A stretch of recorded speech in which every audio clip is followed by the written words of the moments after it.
The mahogany doors of Le Jardin Étoilé stood like gates to another world, a world where Daniel Morrison and his daughter Emma didn't belong.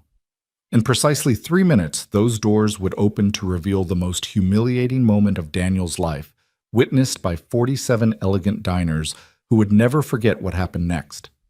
But sometimes the worst moments of our lives become the bridges to our greatest destinies.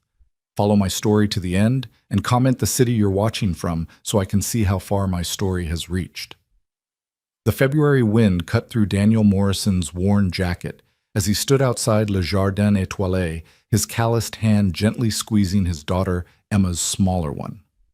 The restaurant's golden light spilled onto the sidewalk like honey, warm and inviting, yet somehow forbidding. Emma pressed her nose against the glass, her breath fogging the window as she stared at the crystal chandeliers that caught and scattered light like fallen stars. "Daddy, it's even prettier than in my book," she whispered, her voice filled with the kind of wonder only 8-year-olds could muster. Daniel's throat tightened. The Cinderella book. Sarah's last gift to Emma before the cancer took her had become Emma's Bible. She'd read it so many times the pages were soft as tissue paper, especially the scene where Cinderella enters the palace ballroom. For months, Emma had been drawing pictures of herself in a fancy restaurant with chandeliers, always with 3 figures at the table herself, Daniel and a ghostly outline she insisted was Mommy watching from heaven. "Ready for your birthday dinner, princess?" Daniel asked, injecting confidence he didn't feel into his voice. Emma nodded solemnly, smoothing down her navy dress, the one with tiny silver stars that Sarah had bought on sale 2 Christmases ago, insisting Emma would grow into it. She had but barely. The hem still brushed her ankles, making her look younger than her 8 years. The silver ribbon in her hair had been Sarah's saved from their wedding day. Daniel had spent 20 minutes trying to tie it the way Sarah used to, watching YouTube tutorials on his cracked phone screen. "Do I look pretty enough, Daddy?" Emma asked, suddenly, doubt creeping into her voice. Daniel knelt down his knee, pressing against the cold concrete. "You look beautiful, Em. Mommy would be so proud." It was true. Even in her simple dress, Emma was stunning. Sarah's delicate features, those same green eyes that could shift from jade to emerald, depending on the light, the same determined chin that jutted out when she was trying to be brave. Like now. Daniel stood brushing invisible dust from his own clothes. The jacket was his father's navy blue and respectable enough from a distance. Up close you could see the careful darning at the elbows, the slight shine where the fabric had worn thin. His pants were his good ones, the single pair without oil stains from the garage. His shoes, polished to military brightness, couldn't hide the crack across the left toe. 3 months. That's how long he'd been working double shifts at Morrison's Auto Repair, the shop his father had left him now barely keeping its doors open. 16-hour days, 6 days a week. His hands cracked and bleeding from the winter cold and constant work. He'd saved every penny beyond bare necessities. No coffee runs, no lunch purchases, just peanut butter sandwiches and tap water. $340. That's what he'd managed to save. He'd checked the restaurant's menu online obsessively. They could afford 2 appetizers, 1 entree to share, and maybe if he skipped eating himself a dessert for Emma. "The reservation is under Morrison." He practiced under his breath. Except there was no reservation. He'd called 3 times and each time was told they were booked solid for the next 4 months. But it was Emma's birthday. Her first without Sarah. She had to have this. The doorman, a tall black man with kind eyes, held the door open. "Evening, sir. Miss." He nodded at Emma, who beamed. "Good evening," she replied in her best grown-up voice, the one she practiced with her dolls. The interior hit Daniel like a physical force. It wasn't just elegant, it was a different universe. The floors were white marble shot through with gold veining. The walls were covered in silk wallpaper the color of champagne. Real paintings, not prints, hung in gilded frames. The chandeliers Emma had admired weren't just crystal. They were antiques, probably worth more than Daniel made in 5 years. The soft murmur of conversation was punctuated by the gentle clink of real silver on fine china. The air smelled of roses and something expensive Daniel couldn't identify, truffle maybe. He'd heard the word but had no reference point for the scent. The other diners looked like they'd stepped from magazine pages. Women in cocktail dresses that probably cost more than his truckmen, in suits that fit like second skins. A couple at the nearest table glanced over, and Daniel saw the microscopic pause, the quick assessment, the slight turn away. His jaw tightened. The maitre d' station stood like an altar at the front of the dining room, and behind it stood Marcus Beaumont. Daniel had Googled him. He was somewhat famous in the city's dining scene, known for running the most exclusive dining room in the state. 6 feet tall, silver-haired, with the kind of tan that came from winters in Aspen, not spray bottles. Marcus was finishing with another couple, his smile practiced and cold as winter moonlight. "The Weatherbys are expecting you. Right this way." He handed them off to a server with seamless precision. Then his eyes found Daniel and Emma. The change was instant. The professional smile remained, but something shifted behind his eyes, a hardening, a calculation. He didn't move from behind his podium, forcing Daniel to approach him like a supplicant approaching a throne. "Good evening." Daniel began, his voice steady, despite the sweat gathering at his collar. "Table for 2, please." Marcus's gaze traveled slowly from Daniel's face to his shoes and back up again, then did the same to Emma. The assessment took perhaps 3 seconds. It felt like 3 hours. "Do you have a reservation?" Marcus asked, his tone suggesting he already knew the answer. "No, we tried to make one, but—" Daniel started. "Then I'm afraid I cannot help you." Marcus didn't even open the reservation book in front of him. "We are completely committed for the evening." Daniel glanced around the dining room. He counted at least 6 empty tables. "I see several open tables," he said quietly, not wanting to make a scene but needing to try. "It's my daughter's birthday. We won't stay long." Marcus's smile grew, if possible, colder. "Those tables are reserved. Our clientele often arrives fashionably late. Could we perhaps wait? In case there's a cancellation?" Daniel heard the desperation creeping into his voice and hated himself for it. Emma tugged on his hand.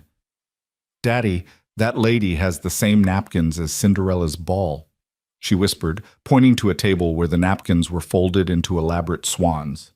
Marcus heard her, his eyebrow arched. "Sir, I must be frank. Le Jardin Étoilé maintains certain standards. We have a strict dress code that I'm afraid neither you nor your daughter meet." The words hung in the air like a slap. "What's wrong with how we're dressed?" Daniel asked, though he knew. God, he knew. "Our dress code requires jackets from this decade, sir, and perhaps—" Marcus paused, his gaze lingering on Emma's dress. "Attire that hasn't been through quite so many wash cycles. The fabric pills, you see. It disturbs the ambiance we work so hard to maintain."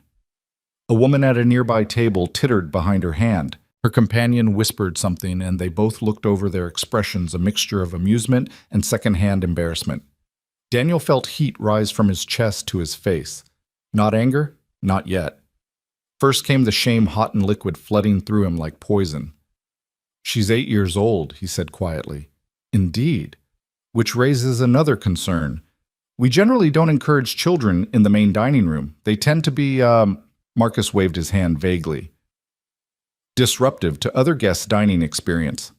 Emma had gone very still beside him. Daniel looked down and saw she was staring at her shoes. Her bottom lip caught between her teeth. Sarah's gesture when she was trying not to cry. "Emma's very well behaved," Daniel said, his voice growing harder. "She knows how to act in a restaurant. I'm sure she does wonderfully at more family-friendly establishments. There's an excellent pizza place 2 blocks down. They have crayons and placemats children can color. Much more appropriate for a child's birthday celebration, don't you think?" The condescension dripped from every word like acid.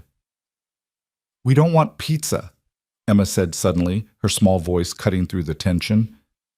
"Mommy said I could have a fancy dinner when I turned 8. She promised before she went to heaven. Daddy saved up all his money." The dining room had gone quiet. Daniel realized everyone was watching now, some pretending not to, while others stared openly.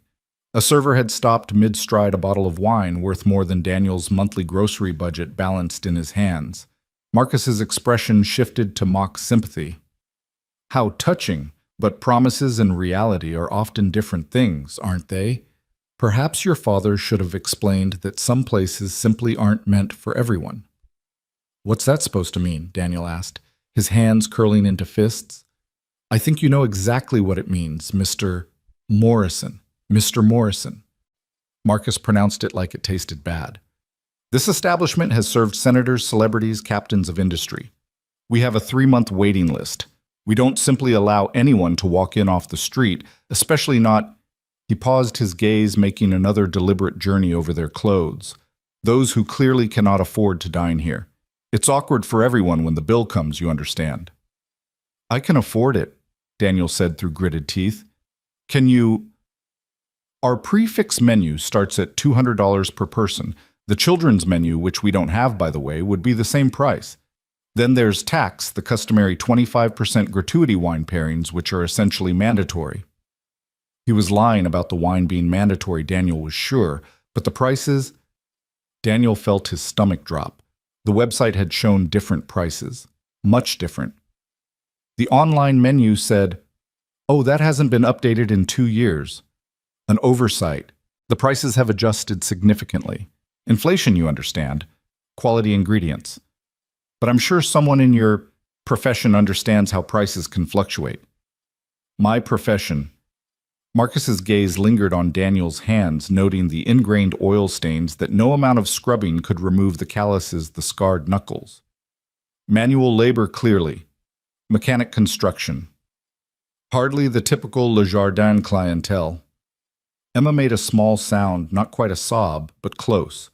Daniel looked down to see tears sliding silently down her cheeks, her body trembling with the effort of not crying out loud.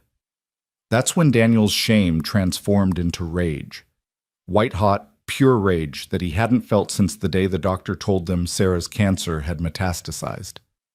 You're right, Daniel said, his voice deadly quiet. I am a mechanic. I fix things that are broken, but at least I don't make my living by breaking little girls' hearts on their birthdays. Marcus's face flushed. Sir, I'm going to have to ask you to leave. You're creating a disturbance. I'm creating a disturbance. I'm standing here quietly asking for a table while you humiliate my daughter. Security can escort you out if necessary, Marcus said, reaching for the phone on his podium. That won't be necessary. The voice came from behind them, cultured, feminine, and sharp as winter ice. Daniel turned to see a woman rising from a corner table, the best seat in the house, with a view of the entire dining room and the city lights beyond. Victoria Hartwell was 73 years old, though she could have passed for 60.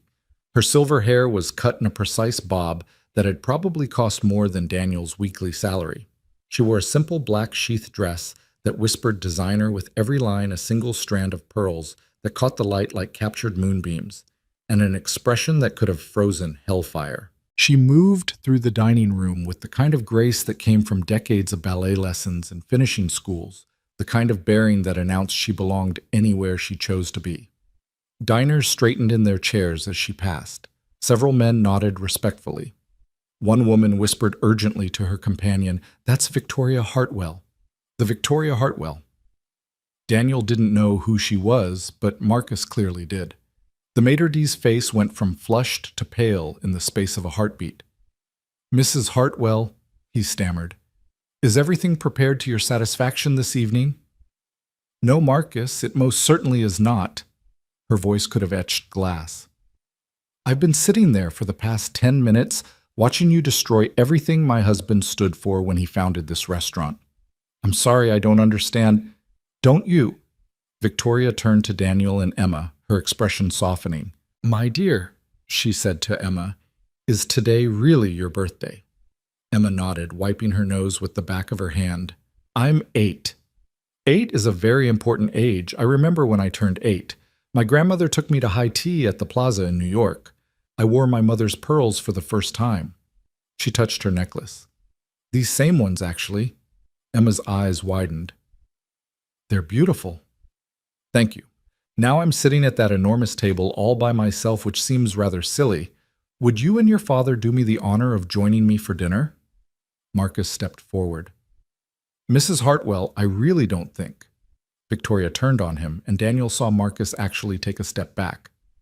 "What do you think, Marcus, is irrelevant? This gentleman and his daughter are my guests. You will seat them immediately. You will provide them with the full menu, the real menu, not the inflated prices you just quoted. You will ensure they receive the finest service this establishment can offer. And you will do it with a smile.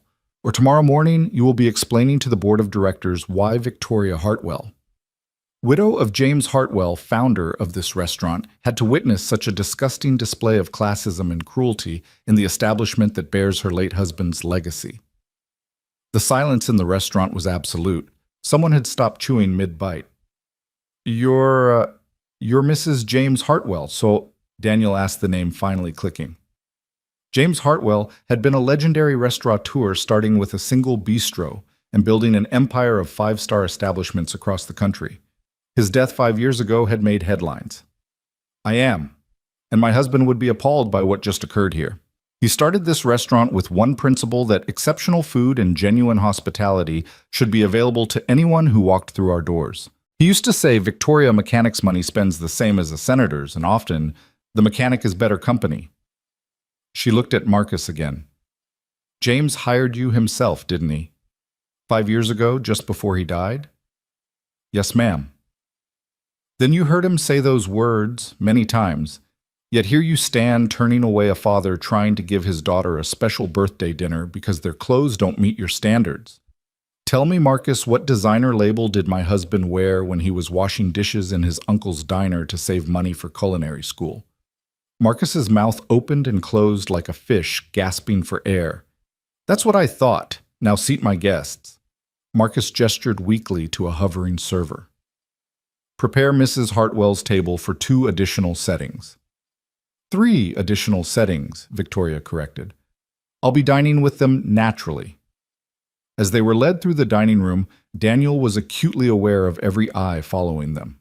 The woman who had laughed earlier was now studying her water glass like it contained the secrets of the universe. Her companion was furiously typing on his phone, probably Googling Victoria Hartwell. The corner table was magnificent. Through floor-to-ceiling windows, the city spread out like a jewelry box spilled across black velvet. The table itself was set with enough silverware to stock Daniel's entire kitchen drawer glasses that rang like bells when touched, and those swan napkins Emma had admired. A server appeared immediately, not the young man Marcus had originally gestured to, but the head server, identifiable by his silver service pins. Mrs. Hartwell, Mr. Morrison. Miss Morrison, welcome. I'm Philippe, and I'll be personally attending to you this evening. He pulled out Emma's chair first, treating her like a tiny queen. She giggled despite her tears, clearly delighted by the attention. Now then, Victoria said once they were settled, I believe someone mentioned a birthday. It's not necessary, Daniel began. Nonsense. Philippe, please inform Chef Dominique that we have a very special birthday girl dining with us tonight. 8 years old. I trust he'll know what to do. Immediately, Mrs. Hartwell. As Philippe glided away, Victoria turned her attention to Emma. Now, my dear, tell me about yourself. What do you like to do when you're not celebrating birthdays? Emma, who had been silent since her tears slowly began to open up. I like to read and draw, and I help Daddy fix cars sometimes. You help fix cars? How wonderful. What do you do? I hand him tools, and I check the oil. Daddy says I'm the best oil checker in the whole garage. Victoria laughed. Not the polite titter of the wealthy, but a genuine warm laugh. I'm sure you are. My James couldn't check oil to save his life. He once put windshield washer fluid where the oil went. The car made the most terrible sounds. Emma giggled. That's silly. They have different caps. The oil one has a picture of an oil can.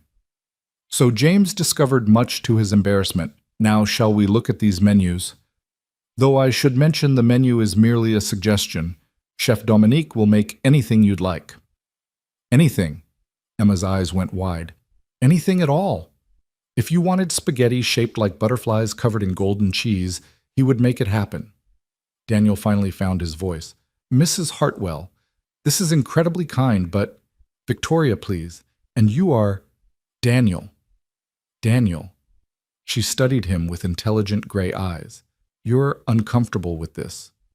I don't like charity, he admitted quietly. Good. Neither do I. This isn't charity. This is justice. Her voice hardened slightly. What Marcus did was inexcusable. But more than that, she paused, seeming to choose her words carefully. I've been coming here every Friday for 5 years. Every Friday since James died. I sit at this table, I eat alone, and I remember. Tonight, for the first time in 5 years, I have company. You're doing me a favor. Before Daniel could respond, Philippe returned with a champagne bucket. Perrier Jouet Grand Brut for you, Mrs. Hartwell. And for the young lady, he produced a second bucket with a flourish, our finest vintage apple cider, served in champagne flutes because birthdays deserve proper toasts. Emma gasped with delight as Philippe poured the sparkling cider into a crystal flute, the bubbles rising like tiny stars. Now, Victoria said, raising her glass, a toast to Emma on her 8th birthday. May all your wishes come true, my dear. They clinked glasses, the crystal singing. Emma took a sip and giggled as the bubbles tickled her nose. Tell me about your mother, Victoria said gently.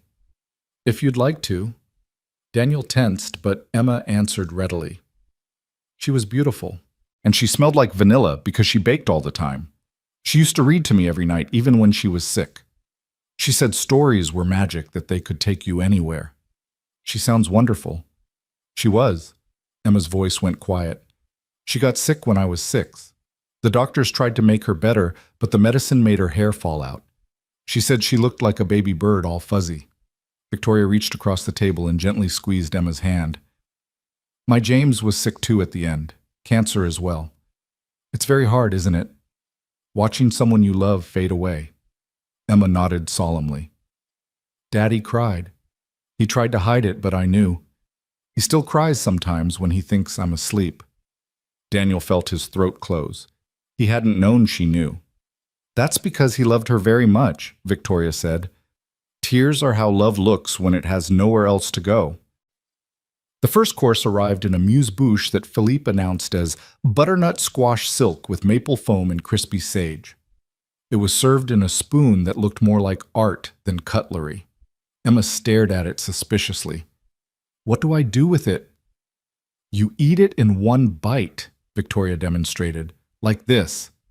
Emma copied her, and her eyes went wide. It tastes like autumn. The meal that followed was pure magic. Course after course arrived, each more elaborate than the last. Philippe or Chef Dominique himself would appear to explain each dish, treating Emma like a food critic whose opinion mattered desperately. There was a salad that looked like a garden with edible flowers and vegetables carved into butterflies. A soup that Philippe lit on fire at the table, making Emma squeal with delight. Fish that arrived under a salt dome that had to be cracked open with a tiny hammer, which Emma was allowed to wield. Between courses, Victoria drew their story out of them with the skill of someone who genuinely cared. She learned about Daniel's garage, inherited from his father but struggling in an era of computer-diagnosed cars and corporate chains. She heard about their tiny apartment above the shop, about Emma's straight A's, despite missing so much school during Sarah's illness, about the nights Daniel worked on his engineering degree online, while Emma slept trying to build a better future for them both. You're studying engineering? Victoria asked, intrigued. Mechanical engineering. I'm good with my hands, but I want to understand the theory behind it. Design things, not just fix them. But it's slow going. Hard to study when you're working 70 hours a week.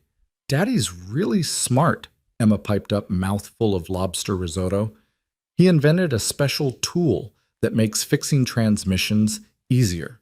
Mr. Rodriguez at the shop next door wants to buy one. You did? Tell me about it. Daniel explained, embarrassed at first, then warming to the subject as Victoria asked intelligent questions. She understood engineering principles. It turned out her father had been an inventor, held several patents. The main course was beef so tender it could be cut with a fork with vegetables Daniel couldn't name, but that tasted like the best versions of themselves. Emma, who usually picked at her food, cleaned her plate. Then the lights dimmed. The entire restaurant fell silent as Chef Dominique himself emerged from the kitchen, followed by a parade of servers. He was carrying something that looked less like a cake and more like an architectural marvel, a chocolate castle complete with spun sugar towers that caught the light like crystal, surrounded by a moat of raspberry sauce with white chocolate swans floating in it. 8 candles flickered from the ramparts like tiny torches, but that wasn't what made Emma gasp. The entire restaurant began to sing Happy Birthday. Not just the servers, every single diner had turned to face their table, singing for a little girl they didn't know, led by Victoria's clear soprano. Emma's face was a study in wonder. Daniel saw her lips form the words, like Cinderella's ball, though no sound came out. "Make a wish, sweetheart," he whispered. Emma closed her eyes tight, her face scrunched in concentration. Then she opened them and blew out the candles in one breath. The restaurant erupted in applause. "What did you wish for?" Victoria asked. Emma looked shy. "I'm not supposed to tell, or it won't come true." Very wise. As they ate the cake, which was somehow both art and the best chocolate Daniel had ever tasted, Victoria grew thoughtful. "Daniel, may I ask you a personal question? After all this, you can ask anything. How much do you have left on your engineering degree? 2 years if I could go full-time, but that's impossible, so probably 4 or 5, assuming I can keep affording the classes." Victoria nodded, seeming to come to a decision. "James and I never had children. We tried for years, but it wasn't meant to be. Instead, James poured his paternal instincts into mentoring young chefs, young entrepreneurs. He created a scholarship fund for promising students who showed not just intelligence, but character." Daniel's heart began to pound, but he kept his voice steady. "That sounds like an amazing program." "It was, but since James died, I haven't awarded a single scholarship. I couldn't find anyone who felt right. Until tonight." She reached into her purse and pulled out a business card. "This is my personal attorney. Call him Monday morning. The scholarship will cover your full tuition books and a living stipend so you can reduce your hours at the garage and focus on your studies." Daniel stared at the card, his vision blurring. I can't accept this." "Yes, you can. And you will. Because it's not for you, it's for Emma. That little girl deserves a father who isn't exhausted all the time, who can attend her school plays and help with homework without falling asleep over the textbooks." "Mrs. Hartwell, Victoria, this is too much." "No, it's not enough, but it's a start." She turned to Emma. "And you, my dear, how would you like to have dinner with me? Sometimes I get terribly lonely eating by myself, and I could use someone to share dessert with." "Really?" Emma breathed. "You want to have dinner with me?" "Very much. Perhaps you could tell me more about fixing cars, and I could teach you about other things. I make excellent hot chocolate, and I have a library with more books than you could read in a lifetime." "Daddy, can I—" Daniel was overwhelmed. This woman, this stranger was offering them not just money, but connection, family almost. "Of course, Em, if Victoria wants to spend time with you, that would be wonderful." Marcus appeared at their table, his face carefully neutral. "Mrs. Hartwell Chef Dominique wanted me to inform you that there will be no bill this evening. He insists it's his honor to serve you and your guests." Victoria's eyes narrowed. "That's very kind of Chef Dominique. Please thank him for me. And Marcus, a word before we leave." "Of course, madam." As they prepared to go, Emma tugging on her coat with Philippe's assistance, Daniel overheard Victoria speaking quietly to Marcus. "You have 2 weeks to submit your resignation. If you don't, I'll have you removed. And Marcus, I'll be checking. If I hear of you treating anyone else the way you treated that family tonight, I'll ensure you never work in fine dining again. My husband built this restaurant on the principle that food is love, that hospitality is sacred. You've perverted everything he stood for." Marcus's face was ash gray. "Mrs. Hartwell, please, I have a family. So does everyone you've turned away for not meeting your standards. 2 weeks, Marcus. Don't test me." Outside, the February air felt sharp and clean after the warmth of the restaurant. Emma was practically dancing, clutching a box of chocolate cake Chef Dominique had insisted she take home. "Victoria," Daniel began, "I don't know how to thank you." "Then don't. Just promise me something. Anything. Don't let Emma lose that spirit. The world will try to tell her she doesn't belong in certain places, that she's not enough. Don't let her believe it." "I promise." Victoria smiled, and for a moment Daniel saw past the elegant exterior to the lonely woman beneath. "Good. Now my car is here. But Daniel, this isn't goodbye. This is a beginning. I meant what I said about the scholarship about spending time with Emma. I've been alone too long, and you remind me that there's still goodness in the world. She kissed Emma's forehead, squeezed Daniel's hand, and stepped into a black town car that had appeared as if by magic. As they walked back to Daniel's old pickup truck, Emma was quiet. Then she said, "Daddy, I think my wish came true." "Already? What did you wish for?" "I wished that Mommy would send us an angel, and she did." Daniel's throat tightened. He thought of Sarah, of her last words. "Take care of our baby, Danny. Something wonderful is waiting for you both. I can feel it." Maybe she had been right. Maybe angels came in the form of elegant women with silver hair and kind eyes who appeared at exactly the right moment to change everything. The drive home was quiet, Emma falling asleep clutching her cake box chocolate on her chin. Daniel carried her up to their apartment, tucked her into bed, still wearing her party dress, because she insisted she wanted to dream in it. As he sat at their small kitchen table, looking at Victoria's attorney's business card, Daniel thought about dignity, about pride, about the fine line between accepting help and accepting charity. He thought about Sarah, about the dreams they'd had that cancer had stolen. He thought about Emma, about the future she deserved. Monday morning, he would make that call. He would accept the scholarship, not because he needed charity, but because Victoria was right. Emma deserved a father who could be present, who could build a better life for them both. But tonight, he just sat in the dark kitchen listening to Emma's peaceful breathing from the next room and felt something he hadn't felt since Sarah's diagnosis. Hope. The next morning, Emma woke early, still in her party dress. She padded into the kitchen where Daniel was making Saturday pancakes, their tradition. "Daddy, did last night really happen?" "It really did, Princess." "Is Mrs. Victoria really going to be our friend?" "I think so." Emma was quiet for a moment, then said, "I think Mommy would like her." "I think so too." As Daniel flipped pancakes, his phone buzzed. A text from an unknown number. "Good morning, Daniel. This is Victoria. I hope you don't mind, but I had Philippe get your number from your credit card information. I wanted to make sure last night wasn't a dream for me either. Would you and Emma like to come for Sunday dinner tomorrow? Nothing fancy, just roast chicken and conversation. I live at 47 Riverside Drive. Please say yes. My housekeeper Agnes gets worried when I eat alone too often. She says I don't eat enough when I'm lonely. V8. Daniel showed the text to Emma, who literally bounced in her chair. Can we go, please? He typed back, we'd be honored. What can we bring? The response was immediate. Just yourselves, and maybe some of that transmission expertise. My 1965 Mustang is making concerning noises, and I don't trust anyone else to look at it. James restored it himself. It was his baby. Daniel laughed. A 1965 Mustang. Of course she had a classic car. Tell her I'll bring my tools, Emma said, reading over his shoulder. The special ones from Grandpa's set.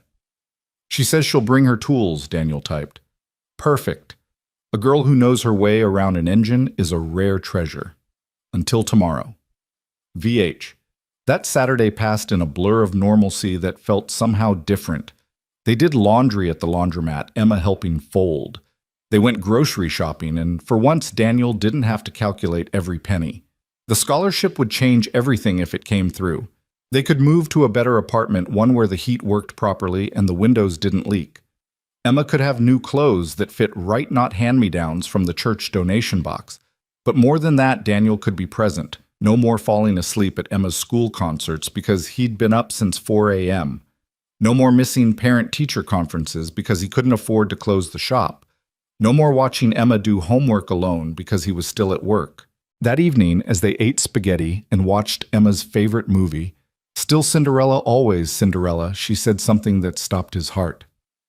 Daddy, do you think Mommy can see us from heaven? I think so, baby. Why? Because I want her to see that we're okay now, that we found our fairy godmother like in the story. I don't want her to worry about us anymore. Daniel pulled her close, breathing in the scent of her strawberry shampoo, the cheap kind, but she loved it because it was pink. I think she knows, Em. I think she knows. Sunday arrived gray and drizzly, but Emma didn't care. She wore her second-best dress, saving the star dress for special occasions, and carefully packed Grandpa Morrison's toolkit the one with his initials burned into the leather. Riverside Drive was exactly what Daniel expected: old money generational wealth, the kind of neighborhood where the trees were older than most American cities. Number 47 was a brownstone that could have been a museum, 4 stories of elegant architecture with a small, perfectly manicured garden in front. Daniel parked his truck, which looked absurdly out of place, and helped Emma out. She was uncharacteristically quiet, intimidated by the grandeur. "It's like a castle," she whispered. "It's just a house, Em. And Victoria's just a person, remember? A nice person who wants to be our friend." The door was answered by a woman in her 60s, plump and smiling, with an apron that had flower handprints on it. "You must be Daniel and Emma. I'm Agnes. Mrs. H has been up since dawn cooking and fussing. She hasn't been this excited in years." She lowered her voice conspiratorially. "Between you and me, it's about time she had some real company. Those society friends of hers are all vultures circling around waiting for her to die so they can get their claws on something." "Agnes," Victoria's voice called from somewhere inside, "stop scaring them and bring them in." The interior was overwhelming, not ostentatious, but quietly, confidently wealthy. Original artwork, Persian rugs, a staircase that curved like a question mark up to unseen floors. But there were also signs of real life: a thriller novel left open on a side table, reading, glasses forgotten on a windowsill, a coffee mug with a lipstick stain on the rim. Victoria appeared from what must be the kitchen, wearing jeans and a cashmere sweater, her hair pulled back in a ponytail. She looked 20 years younger and infinitely more approachable. "You came..." She hugged Emma, then surprisingly hugged Daniel, too. She smelled like expensive perfume and roast chicken. "The house smells amazing," Emma said, her shyness momentarily forgotten. "That's the chicken. James's recipe he taught me before he died. Said I needed at least one dish I could make perfectly in case the apocalypse happened and all the restaurants closed." She laughed. "Come, let me show you around." The tour was revealing. The formal rooms were museum perfect, but the lived-in spaces told a different story. Victoria's study was chaos, books everywhere, papers scattered, 3 coffee cups in various stages of emptiness. The kitchen was clearly the heart of the home, warm and welcoming, with copper pots hanging from hooks and herbs growing in the window.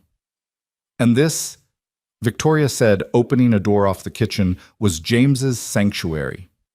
It was a library floor-to-ceiling books, with a rolling ladder and deep leather chairs. Emma gasped, her eyes going wide. "All books. All books. First edition, signed copies, cookbooks, novels, poetry, everything. James believed a house without books was like a body without a soul." Can I look?" "You can do more than look. You can borrow any book you like. In fact..." Victoria pulled out a beautifully illustrated edition of fairy tales. "This was going to be my birthday gift to you, but since your birthday was Friday, it's a bit late." Emma took the book reverently. It was the kind of book they'd seen in store windows but never could afford, with gold-edged pages and illustrations that looked hand-painted. "It's too much, and..." Daniel started, but Victoria waved him off. "It's a book, not a car. Besides, books are meant to be read, not sit on shelves looking pretty. Now how about we look at that Mustang before dinner?" The garage was attached to the house, accessible through a side door. When Victoria flicked on the lights, Daniel actually whistled. It wasn't just a garage, it was a perfectly maintained workshop. Tools that would make any mechanic weep with envy, a hydraulic lift diagnostic equipment he'd only seen in catalogs. And in the center, like a sleeping panther, sat a pristine 1965 Mustang convertible in midnight blue. "James spent 3 years restoring her," Victoria said, running her hand along the hood. "Every weekend he'd be out here, covered in grease, happy as a child. I haven't driven her much since he died. Couldn't bear to, really, but lately she's been making this sound." "Start her up," Daniel said, already in professional mode. The engine turned over immediately. James had clearly known what he was doing, but there was indeed a sound, a slight knock that shouldn't be there. Emma already had the toolkit open, laying out instruments with the precision of a surgical nurse. Daniel popped the hood, and father and daughter went to work, their movements synchronized from years of Saturday mornings in the shop.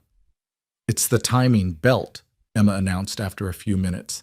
"See, Daddy, right there." She was right. Daniel felt a surge of pride.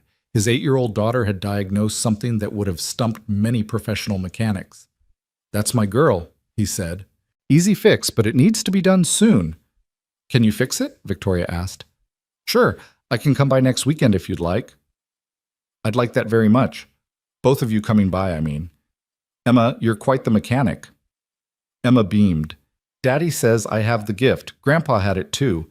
He could hear what was wrong with a car just by listening." They worked for another hour, Daniel adjusting what he could without the proper parts.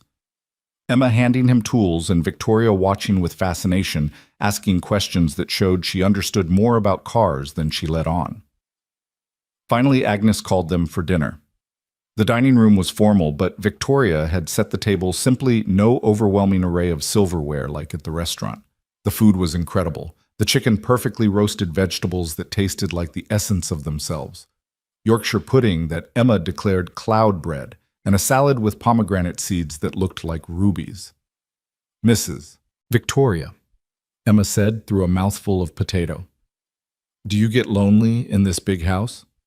"Emma," Daniel said, mortified, but Victoria smiled. "Yes, sweetheart, I do. Very lonely sometimes. This house was meant for a family. James and I hoped, but it wasn't to be. Now it's just me and Agnes rattling around like marbles in a box." "You could get a dog," Emma suggested seriously. "Dogs are good when you're lonely." Victoria laughed, but there was something wistful in it. "James always wanted a dog, a big, silly golden retriever. I said no because of the antique rugs. Now I'd gladly sacrifice every rug in this house to hear barking again." "We can't have a dog," Emma said sadly. "Our apartment doesn't allow pets, but I draw pictures of dogs sometimes and pretend they're mine." The conversation drifted to safer topics: Emma's school, Daniel's engineering studies, Victoria's charity work. But Daniel noticed how Victoria kept steering the conversation back to them, deflecting questions about herself with practiced ease. After dinner, while Emma was in the library choosing books to borrow, Victoria and Daniel sat in the kitchen over coffee. "She's remarkable," Victoria said. "You've done an incredible job raising her alone." "I haven't been alone. Sarah's mother helps when she can, though she's getting older, and the neighbors in our building are good people. Mrs. Chen downstairs watches Emma after school sometimes." "But it's not enough, is it?" "You're drowning, Daniel. I can see it in your eyes, the same look James had when the restaurant was failing in the early days before it became successful. That desperate determination that keeps you going but eats you alive." Daniel stared into his coffee. "Some days I feel like I'm failing her. Sarah would have known what to do about the mean girls at school, about the nightmares, about the questions I can't answer. Why did Mommy have to die? Will you die too? Is it my fault? How do you answer that? You don't, you just love her through it. That's all any of us can do." "Is that what you did after James?" Victoria was quiet for a long moment. "No, I had no one to love through it. I just existed, went through the motions. These dinners at Le Jardin, the charity galas, the society functions, all just elaborate ways to fill time until—" She trailed off. "Until what?" "Until I could join him, I suppose. Isn't that pathetic? A grown woman wasting her life waiting to die? That's not pathetic, that's grief." "For 5 years?" Victoria shook her head. "At some point, grief becomes a choice, a comfortable excuse to avoid living. But Friday night, watching you with Emma, seeing that love despite everything you've been through, it woke something up in me. Made me remember that James wouldn't want this half-life I've been living." Before Daniel could respond, Emma burst into the kitchen carrying an armload of books. "Mrs. Victoria, you have Anne of Green Gables, the whole series, and The Secret Garden, and Little Women, and look." She held up a cookbook. "This has pictures of cakes that look like flowers. Would you like to borrow them all?" Emma's eyes went impossibly wide. "All of them?" "Of course. Books are meant to be read, not hoarded. And next time you visit, we could make one of those flower cakes if you'd like." "Next time," Emma breathed as if afraid saying it too loud would make it disappear. "If your father agrees, I'd love to have you both for dinner every Sunday. It would give me something to look forward to, and Agnes would be thrilled to cook for people who actually eat. You should see the leftovers we have every week." Daniel looked at Emma's hopeful face and knew his answer. Pride was a luxury single parents couldn't afford. "We'd like that," he said simply. And so began a pattern that would define their next few months. Sunday dinners at Victoria's became their anchor, a point of brightness in weeks that were otherwise filled with struggle and work. Victoria was as good as her word about the scholarship. That Monday, Daniel called her attorney, a kind man named Gregory Whitman, who seemed genuinely pleased to be handling something positive for once. Mrs. Hartwell was very specific, he said.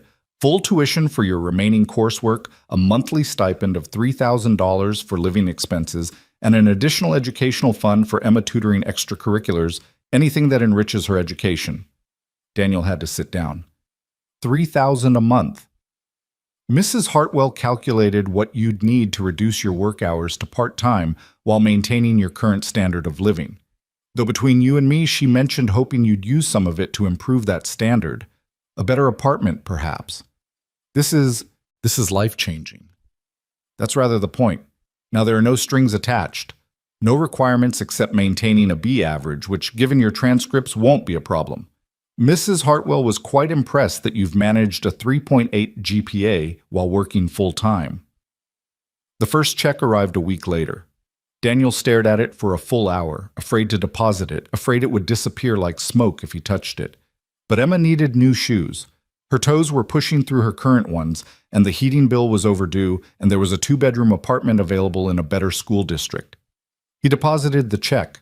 The changes were small at first. New shoes for Emma, a winter coat that actually fit. Groceries that included fresh fruit, not just the basics. The ability to say yes when Emma's class went on a field trip to the Science Museum instead of keeping her home because he couldn't afford the $20 fee. But the biggest change was time. Daniel cut his hours at the garage to 30 a week, keeping his mornings for classes and his afternoons for Emma. He was there when she got home from school, helped with homework, cooked real dinners instead of mac and cheese from a box. The Sunday dinners evolved. Victoria began teaching Emma to cook, starting with simple things, scrambled eggs, basic pasta, and moving to more complex dishes. The kitchen would fill with laughter and flour dust, Victoria patient with Emma's mistakes. Emma eager to learn. Daniel and Victoria would talk while they cooked about everything and nothing. She told him about meeting James when she was 19, a debutante expected to marry well-falling instead for a struggling chef who made her laugh. He told her about Sarah, how they'd met at a community college, both taking night classes, both determined to build something better. She would have loved you, Daniel said one evening, watching Victoria teach Emma to fold dumplings. Sarah always said the best people were the ones who'd known loss, said it made them kinder. Or crueler, Victoria replied. Loss can go either way. It's a choice what we do with our pain. It was during their 4th Sunday dinner that everything shifted. They were in the library after dinner, Emma curled in one of the leather chairs reading Daniel and Victoria talking quietly by the fireplace when Victoria's phone rang. She frowned at the caller ID. I'm sorry I should take this. It's my nephew. She stepped into the hallway, but her voice carried. Jonathan? What a surprise. No, I'm not alone. Friends, not that it's your business. That's hardly your concern. Absolutely not. Jonathan, I said no. This conversation is over. She returned looking troubled. Everything okay? Daniel asked. My nephew, James's sister's son. He's concerned about my new friends, worried I'm being taken advantage of. Daniel's stomach dropped. Of course. He should have seen this coming. Rich widow befriending poor mechanic, it looked exactly like what it wasn't. Maybe we should... Don't you dare, Victoria interrupted. Don't you dare let Jonathan's poison ruin this. You and Emma are the first real friends I've had in years. Everyone else wants something, my money, my connections, my influence. You two just want my company. But if your family is concerned, my family consists of vultures waiting for me to die. Jonathan has been trying to get power of attorney for years, claims I'm not competent to manage my own affairs. His concern isn't for my well-being, but for his inheritance. Emma had looked up from her book, sensing the tension. Are we causing problems?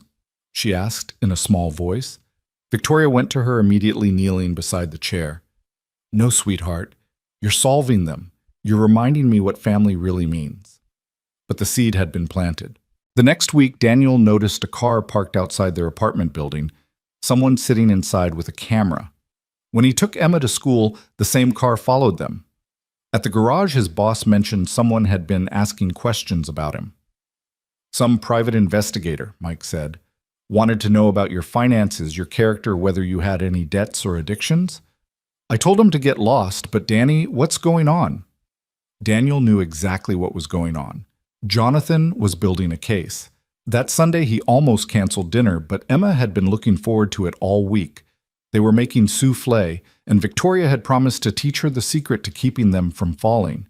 The moment Victoria opened the door, she knew something was wrong. What happened?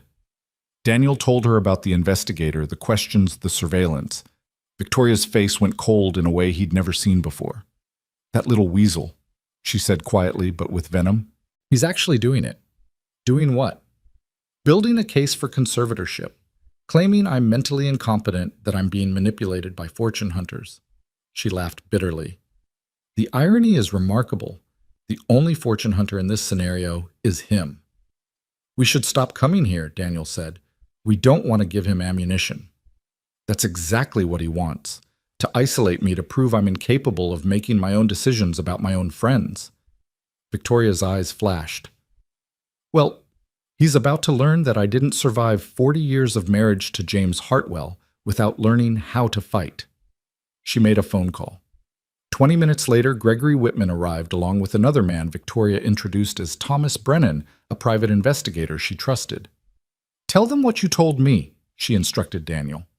As Daniel recounted the surveillance, Thomas took notes. Classic intimidation tactics. Jonathan hired Bob Slade, his bottom feeder known for digging up dirt and creating it when he can't find any. Can we stop him? Victoria asked. We can do better than that. We can use this against Jonathan. Harassment, stalking a minor Emma's ate right. That changes everything. Judges don't look kindly on people who traumatize children to get to money. I don't want Emma dragged into this, Daniel said firmly. She won't be, Gregory assured him. But we need to document everything. Every time you see that car, take a photo. Every person who mentions being questioned, get their statement. We're building a counter case. After the lawyers left, Victoria was quiet. Emma had fallen asleep on the library sofa, exhausted from the tension she didn't fully understand. I'm sorry, Victoria said finally. I've brought trouble to your door. That's the last thing I wanted. You've brought joy to our door, Daniel corrected. Emma hasn't been this happy since Sarah died. And honestly, neither have I. We're not giving up our friend because some greedy nephew wants your money. Victoria's eyes filled with tears. You really mean that? Every word. She reached out and squeezed his hand. In that moment, something shifted between them, something that had been building over weeks of shared dinners and easy conversation. Not romance, they both carried, too much grief for that, but something deeper. Family. The kind you choose, not the kind you're born into. The next few weeks were tense. The investigator continued his surveillance, but now Thomas was surveilling him in return, documenting every violation of privacy laws. Jonathan called Victoria repeatedly, alternating between sweet concern and barely veiled threats. Then Marcus Beaumont entered the picture. It was a Wednesday afternoon. Daniel was at the garage Emma at school when Marcus walked in. He looked different, desperate, his usual polish replaced by visible stress. We need to talk, he said without preamble. We have nothing to talk about. Please, just hear me out. It's about Victoria Hartwell. That got Daniel's attention. What about her? Jonathan Hartwell approached me. He knows I was fired from Le Jardin.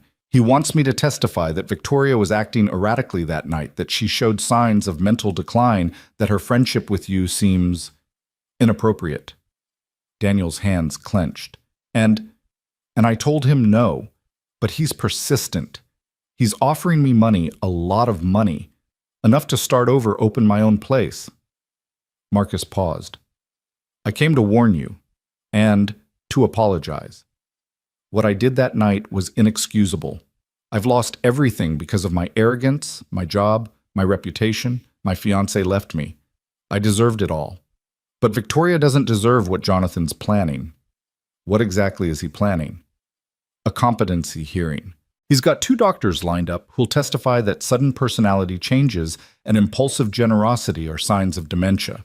He's got society friends who'll say Victoria has been acting strangely, isolating herself from her real friends. and he wanted me to be the star witness, the person who saw her breakdown in public. Daniel studied Marcus, looking for the angle, the trap. But the man just looked tired, defeated. Why warn us? Because James Hartwell gave me a chance when no one else would. I'd been fired from 3 restaurants for my attitude. He saw something in me, trained me, promoted me. And after he died, I betrayed everything he taught me. I became the kind of person he despised. Marcus straightened. I can't undo what I did to you and Emma, but I can try to honor James's memory by protecting his widow. What do you want in return? Nothing. I'm leaving town anyway. My reputation here is destroyed, but before I go, I wanted to do one right thing. He pulled out an envelope. This is my sworn statement about that night. The truth that Victoria was composed, dignified, and absolutely mentally competent, that she stood up to injustice with clarity and purpose. It's notarized. Give it to her lawyers. He turned to leave, then paused. Tell Emma I'm sorry. Tell her she deserves every fancy dinner, every chandelier, every good thing that comes her way. After Marcus left, Daniel called Victoria immediately. She listened in silence, then said, Bring the statement tonight. All of you, Emma, too. We need to talk. That evening, they gathered in Victoria's study. Gregory Whitman was there, along with Thomas Brennan and a woman Victoria introduced as Dr. Helen Crawford, her personal physician for 20 years. The hearing is next week, Gregory announced. Jonathan filed the papers this morning. We need to be ready. I've prepared my own evaluation, Dr. Crawford said. Victoria is not only mentally competent, she's sharp as a tack, but Jonathan's doctors will say what he pays them to say. Then we need character witnesses, Gregory said, people who can testify to Victoria's mental state. I can testify, Daniel offered. With respect, Mr. Morrison, you're the alleged fortune hunter. Your testimony would be seen as self-serving. Then who? Victoria smiled slightly. Oh, I have some ideas. 25 years of charity work builds up favors. The mayor's wife, whose daughter I helped get into rehab. The police chief, whose son James mentored. The head of pediatric oncology at Children's Hospital, where I've volunteered every Tuesday for 15 years. Her smile grew sharper. Jonathan seems to have forgotten that I wasn't just James's wife. I've been a force in this city since before he was born. Emma, who had been quietly coloring at the coffee table, suddenly spoke up. I can tell them you're not sick in your brain. Everyone turned to look at her. Sweetheart, Victoria said gently, children don't usually testify in these things. But I could write a letter. I write good letters. Miss Patterson says I have excellent penmanship and vocabulary for my age.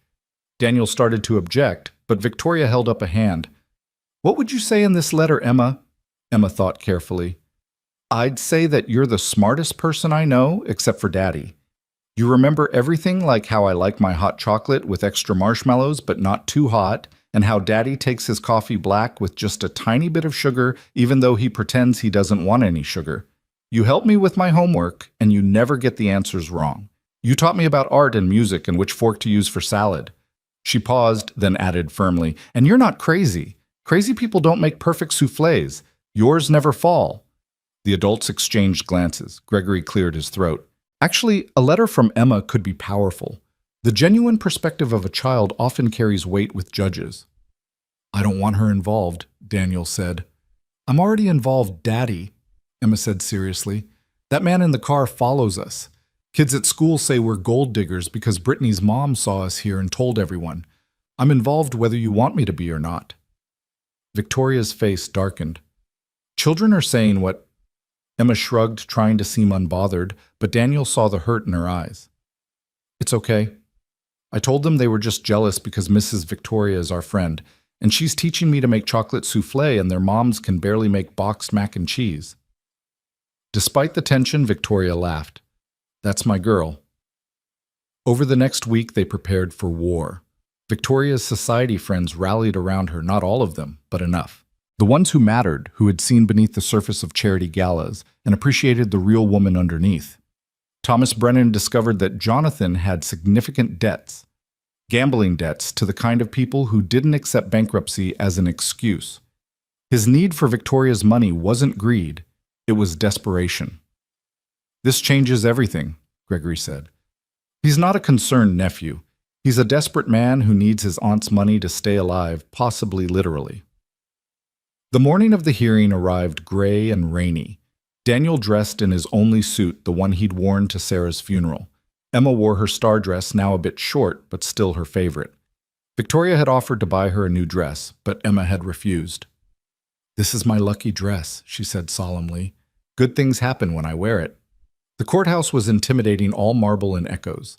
Jonathan was already there with his lawyers, 3 men in suits that probably cost more than Daniel made in a month. Jonathan himself was younger than Daniel had expected. Maybe 35, with the kind of aggressive handsomeness that spoke of personal trainers and expensive dermatologists. He approached Victoria immediately. "Aunt Victoria, it doesn't have to be this way. I'm only trying to protect you." From what, Jonathan? From having friends. From being happy for the first time in 5 years. From being taken advantage of. These people. He gestured at Daniel and Emma. "They're obviously after your money." "The only person after my money is you," Victoria said coldly. "How much do you owe now, Jonathan?" $500,000 more. Jonathan's face flushed. "That's not relevant, isn't it?" The hearing was called to order. Judge Patricia Chen presiding, a good sign according to Gregory. She had a reputation for seeing through manipulation. Jonathan's lawyers presented their case first. The doctors testified about personality changes, impulsive behavior, the dangers of elderly people being manipulated. They painted a picture of Victoria as a lonely, confused woman being exploited by a calculating con man who was using his daughter to gain sympathy. Then they called their character witnesses. Society matrons who testified that Victoria had been acting strangely, associating with inappropriate people, neglecting her social obligations. "She missed the Children's Hospital Gala," one woman said with horror, as if this was proof of mental decline. "She never misses it." "Because I was having dinner with friends," Victoria muttered beside Daniel. "Real friends, not checkbook philanthropists." Finally, Jonathan himself testified, playing the concerned nephew beautifully. He actually managed tears when talking about his dear Uncle James and how he just wanted to protect James's legacy. Then it was their turn. Dr. Crawford dismantled the medical testimony, explaining that making new friends and changing routines was actually a sign of healthy grieving, not mental decline.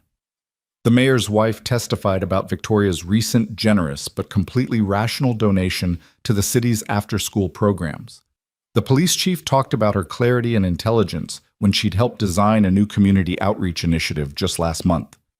Then Gregory introduced Marcus's statement. Jonathan's lawyers objected, but Judge Chen allowed it. As Gregory read Marcus's words, his description of Victoria's dignity, her controlled anger at injustice, her precise and intelligent intervention, Jonathan grew visibly agitated. "That man was fired for incompetence," he burst out. "His testimony is worthless." "Actually," Victoria said calmly, "he was fired for cruelty. By me. Which rather proves my mental competence, doesn't it?" Finally, Gregory presented Emma's letter. Emma had written it in her best handwriting on Victoria's personal stationery. "Dear Judge, my name is Emma Morrison, and I am 8 years old. Mrs. Victoria Hartwell is my friend. Some people think that's weird because she's old and rich and I'm young and poor, but I don't think friendship is about age or money. Mrs. Victoria is the smartest person I know. She teaches me things like how to fold napkins into swans and how to make eggs that are fluffy like clouds and which paintings in the museum are worth looking at longest. She remembers everything I tell her, even little things like how I don't like crusts on sandwiches and that my favorite color is purple, but specifically the purple of sunset, not the purple of grape juice. Some people say she's crazy for being our friend, but I think they're crazy for not seeing how sad she was before. She told me once that she felt like she was sleeping while awake, just waiting for time to pass. Now she smiles. Real smiles, not the fake ones grown-ups do when they're pretending. My daddy isn't after her money. He didn't even want to take the scholarship at first because he's proud like that. He fixes her car and won't let her pay him. He tells me we have to be extra careful, to never ask for anything, to always say thank you, to never take advantage. That's not what gold diggers do, I think. Mrs. Victoria is teaching me that family isn't just about blood. It's about choosing to love people even when it's hard or when other people don't understand. She chose us, and we chose her. And that's not crazy. That's beautiful. Please don't let them take our friend away. Sincerely, Emma Morrison. P.S. I'm attaching a picture I drew of us at Sunday dinner. As you can see, we are all smiling. Crazy people don't smile like that. The courtroom was silent when Gregory finished reading. Judge Chen was studying the drawing Emma had included 3 figures around a table holding hands with a big heart drawn around them all. "I'd like to speak with Mrs. Hartwell directly," Judge Chen said. Victoria stood composed and elegant. "Mrs. Hartwell, tell me about your friendship with the Morrison family." Victoria was quiet for a moment, then began. "Your Honor, 5 years ago, my husband died. For 5 years I've been going through the motions of living without actually being alive. I attended charity galas, I wrote checks, I fulfilled my social obligations. But I was empty. I was so profoundly lonely that some days I couldn't get out of bed. Not from depression, but from the simple question of why bother?" She paused, gathering her thoughts. "Then 6 weeks ago I watched a man try to give his daughter a special birthday dinner despite their obvious financial struggles. I watched them be humiliated and turned away because they didn't meet some arbitrary standard of worthiness. And I watched that little girl, that remarkable, brilliant little girl, try not to cry because she didn't want to make her father feel worse." Victoria's voice grew stronger. "In that moment, I saw everything wrong with the world I inhabited. The casual cruelty, the thoughtless judgment, the equation of worth with wealth. And I saw something else, a father and daughter who loved each other with the kind of fierce devotion my husband and I had shared. They reminded me that real love, real connection, has nothing to do with bank accounts or social status." She looked directly at Jonathan. "My nephew suggests I'm being manipulated. The only manipulation I've experienced is from him, the constant pressure to sign over power of attorney to move into assisted living so he can control my assets to liquidate James's estate. Daniel Morrison has never asked me for anything. In fact, he resisted my help. The scholarship I gave him, he tried to refuse it. The dinners we share. He brings dessert, insists on helping with dishes, fixes things around my house without being asked, and refuses payment." She turned back to the judge. "Your Honor, for the first time in 5 years, I have a reason to wake up on Sunday mornings. I have a little girl who asks me endless questions about everything from why soufflés rise to why stars twinkle. I have conversations with an intelligent man about engineering and books and how to raise a daughter alone. I have a purpose beyond writing checks." Her voice dropped to almost a whisper. "If that's mental incompetence, then I pray I never recover my sanity." Judge Chen nodded slowly. "Mr. Hartwell," she said to Jonathan, "do you have any response?" Jonathan stood, his carefully composed mask slipping. "She's giving away money to strangers. She's destroying my uncle's legacy." "Oh, your uncle's legacy," Victoria said sharply, "was generosity. James would have loved Daniel and Emma. He would have seen what I see good people deserving of a chance. They're using you." "No, Jonathan, the only person trying to use me is you. How much do you owe to the Torino family now?" 600,007. The courtroom stirred. The name Torino was well known, connected to organized crime, though never proven. Jonathan went pale. "That's not how did you—" "I'm mentally incompetent, remember. Yet somehow I managed to hire investigators, discover your debts, your affairs, your embezzlement from your company." "Oh yes, I know about that too. Shall we discuss that, or shall we end this charade?" Judge Chen raised her hand. "I've heard enough. Mrs. Hartwell, I find no evidence of mental incompetence. You appear to be in full possession of your faculties, making conscious and deliberate choices about your relationships and your finances. The petition for conservatorship is denied." She looked at Jonathan with obvious distaste. "Mr. Hartwell, I suggest you focus on resolving your own issues rather than attempting to control your aunt's assets. And if I hear of any further harassment of Mrs. Hartwell or the Morrison family, I'll personally ensure you're prosecuted to the full extent of the law." She turned to Daniel and Emma. "Mr. Morrison, Miss Morrison, the court apologizes for any distress this frivolous lawsuit has caused you." The gavel came down. It was over. Outside the courthouse, Jonathan tried one more time. "Aunt Victoria, please. They'll kill me if I don't pay." Victoria studied him for a long moment. "James left you a trust fund. 50,000 a year, more than enough to live on if you weren't trying to live like a mogul.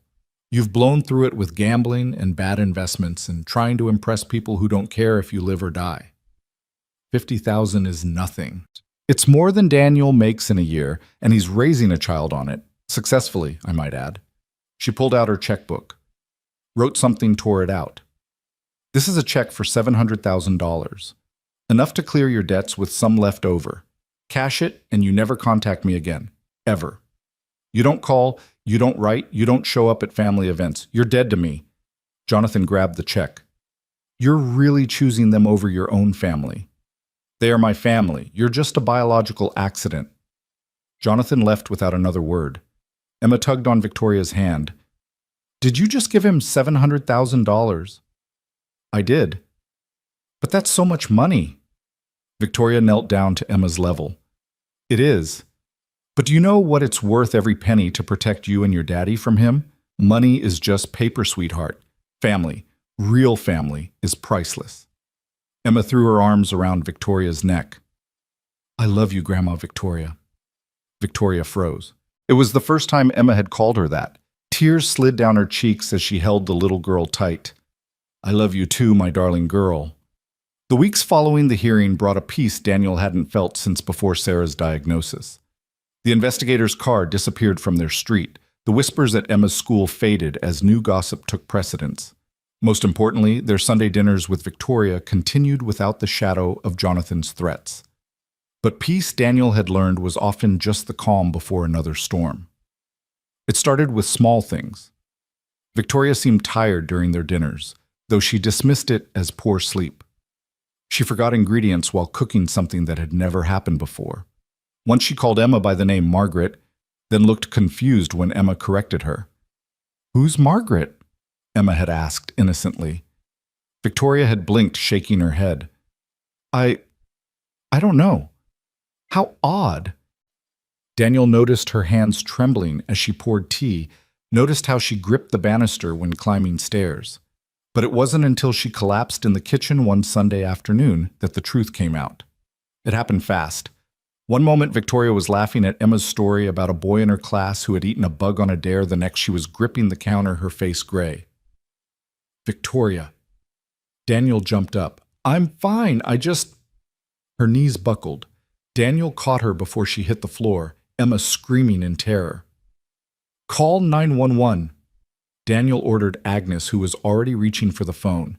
Victoria was conscious but disoriented, her words slurring. James, is that you? It's Daniel. Stay with me, Victoria. Daniel. She focused on him with effort. Don't let them... The papers are in the desk. Emma needs... The paramedics arrived in minutes, loading Victoria onto a stretcher with practiced efficiency. Daniel rode with her while Agnes stayed with Emma, the little girl crying so hard she could barely breathe.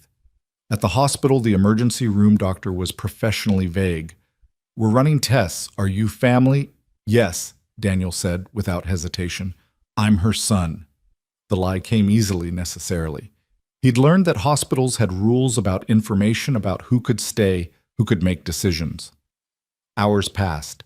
Daniel paced the waiting room, fielding calls from Agnes, reassuring Emma, trying not to think about another hospital, another waiting room, another person he loved fighting for their life. Finally, Dr. Crawford arrived. She looked exhausted, her usual professional composure cracked. How is she? Daniel asked immediately. Stable. But Daniel, we need to talk privately. They found a quiet corner. Dr. Crawford took a breath. Victoria has been hiding something from everyone.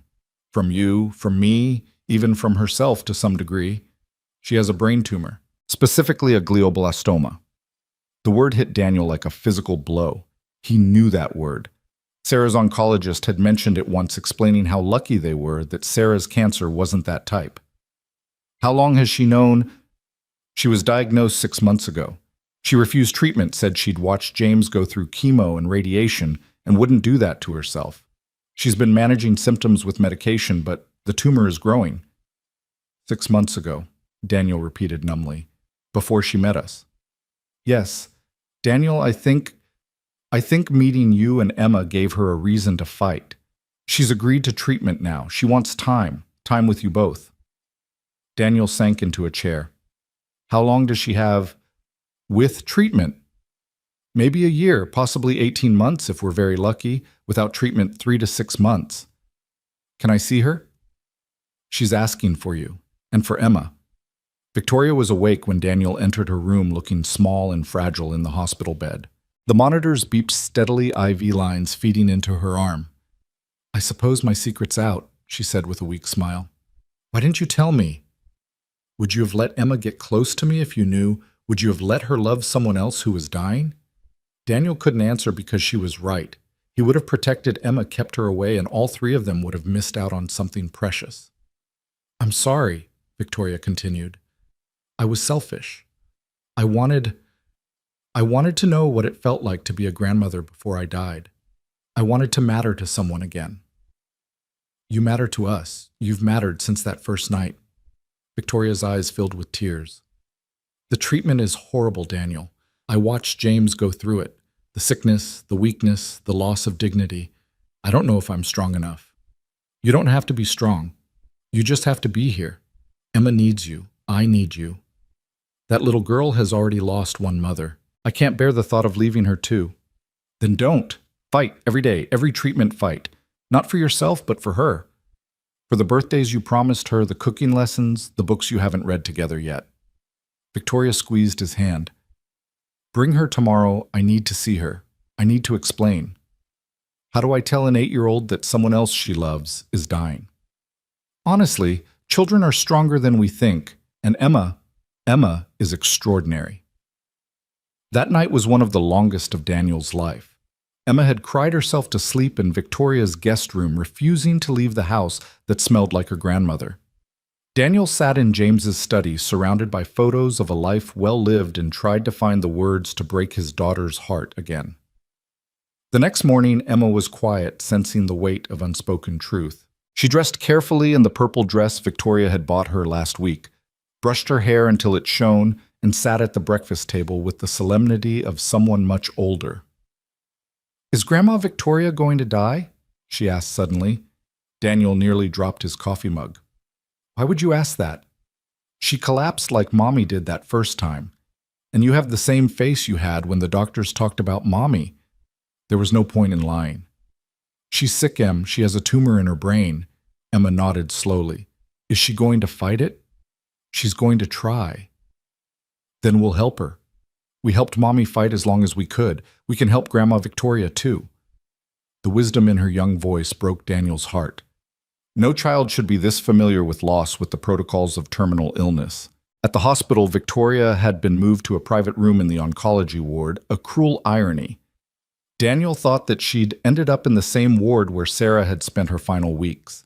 Emma climbed carefully onto the bed, curling against Victoria's side, with the practiced care of someone who knew how to avoid IV lines and tender spots. Are you scared? Emma asked. Terrified, Victoria admitted. It's okay to be scared. Mommy was scared too, but she said scared doesn't mean you stop fighting. It just means you fight even when it's hard. Victoria stroked Emma's hair. Your mother was a wise woman. Will you lose your hair like Mommy did? Probably. Emma considered this. I can make you hats. I learned to knit at after-school program. I'm not very good yet, but Mrs. Chen says I'm improving. I would love a hat made by you. They spent the morning talking planning, pretending the future was certain. Victoria would start chemotherapy next week. She'd move in with Daniel and Emma temporarily. Her house was too big, too empty for recovery. They'd continue Sunday dinners even if Victoria couldn't eat. They'd finish reading all of Jane Austen together. They'd make Emma's Halloween costume by hand. They'd bake Christmas cookies using James's secret recipe. Each plan was a small act of defiance against the diagnosis, a thread of hope to weave into a safety net. Dr. Crawford entered with a team of oncologists. The lead doctor, a young woman named Dr. Patel, was blunt but kind. Mrs. Hartwell, I won't sugarcoat this. Glioblastoma is aggressive. The tumor is already stage 4. But we have new treatments, clinical trials that show promise. If you're willing to fight, we're willing to throw everything we have at this. What are the odds? Victoria asked. 5-year survival rate is about 5%. The room fell silent. 5%. 1 in 20. But, doctor, Patel continued, you're otherwise healthy, you have a strong support system, and most importantly, You have reasons to fight. Those things matter more than statistics. Victoria looked at Emma, who was gripping her hand with fierce determination. Then we fight, Victoria said. The next weeks fell into a rhythm of controlled chaos. Victoria's first chemo session left her violently ill, and Daniel held her hair back as she vomited just as he'd done for Sarah. But Victoria insisted on going home to their apartment afterward, not her mansion. I want to be where the love is, she said simply. They'd converted their small living room into a bedroom for her, Daniel and Emma sharing Emma's room. It should have been cramped, uncomfortable, but instead it felt right, like family. Victoria's wealth made certain things easier. Private nurses when needed, the best medications, a nutritionist who prepared meals that Victoria might actually keep down. But money couldn't buy what mattered most. Emma reading to Victoria when she was too tired to hold a book. Daniel carrying her to the bathroom when her legs wouldn't cooperate, Agnes arriving daily with fresh flowers and gossip from the society world Victoria had abandoned. The side effects were brutal. Victoria's lustrous silver hair fell out in clumps until Daniel gently shaved her head, Emma, holding Victoria's hand throughout. Her hand shook too badly to write, so Emma became her scribe, taking dictation for letters Victoria wanted to send.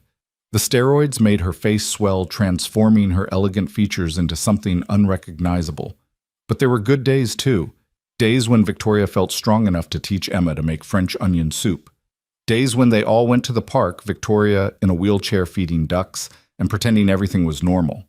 Days when Victoria's wit was sharp as ever, making them all laugh until their stomachs hurt. It was on one of those good days that Marcus Beaumont reappeared. Daniel was at the garage, having returned to work part-time to keep the business alive. Emma was at school. Victoria was alone in the apartment, resting on the couch when the doorbell rang. She answered it, expecting Agnes, finding instead the former maitre d' of Le Jardin Étoilé. Marcus looked different, humbler. He'd lost weight, his designer clothes replaced with simple jeans and a sweater. He held a covered dish that smelled divine. "Mrs. Hartwell," he said nervously, "I heard you were ill. I brought soup. It's James's recipe, the one he only made for special customers. I remembered how to make it." Victoria studied him for a long moment, then stepped aside. "Come in." They sat at the small kitchen table, Victoria tasting the soup carefully. It was perfect, transporting her back to early days with James when he'd make this exact soup to cheer her up during difficult times. "Why are you here, Marcus?" "To apologize properly and to thank you." "Thank me?" Getting fired was the best thing that ever happened to me. It forced me to look at who I'd become, a snob, a bully, everything I'd once despised. I've been working at a shelter kitchen downtown, cooking for people who really need meals, not millionaires who pick at their food. And I said, and I've never been happier. Poor but happy. Turns out my fiancée left because of who I'd become, not because I lost my job. We're talking again. She says I'm becoming the man she fell in love with again. Victoria smiled. James would be proud. I hope so. Mrs. Hartwell, I know I have no right to ask, but I want to help. Anything you need, cooking, cleaning, driving, to appointments. I owe Daniel and Emma a debt I can never repay. You owe them nothing. Your statement at the hearing was payment enough. Please, let me do this. And so Marcus joined their strange family. He came 3 times a week cooking meals. Victoria could tolerate teaching Emma advanced cooking techniques, discussing engineering with Daniel. It turned out he'd studied it before switching to culinary school. The weeks turned to months. Victoria's tumor shrank slightly enough to give them hope. She celebrated Emma's 9th birthday with a party that rivaled any society gala, not in expense, but in joy. The entire apartment building was invited. Mrs. Chen made dumplings. Mr. Rodriguez brought his guitar, and Marcus created a cake that looked like a stack of books. Each one a story Emma loved. But then came the seizures. The first one happened during Sunday dinner. Victoria was laughing at something Emma had said when suddenly her body went rigid, her eyes rolling back. Daniel managed to get her to the floor, turning her on her side as Dr. Crawford had taught him, while Emma called 911 with the practiced calm of a child who'd made that call before. The seizures meant the tumor was affecting new areas of the brain.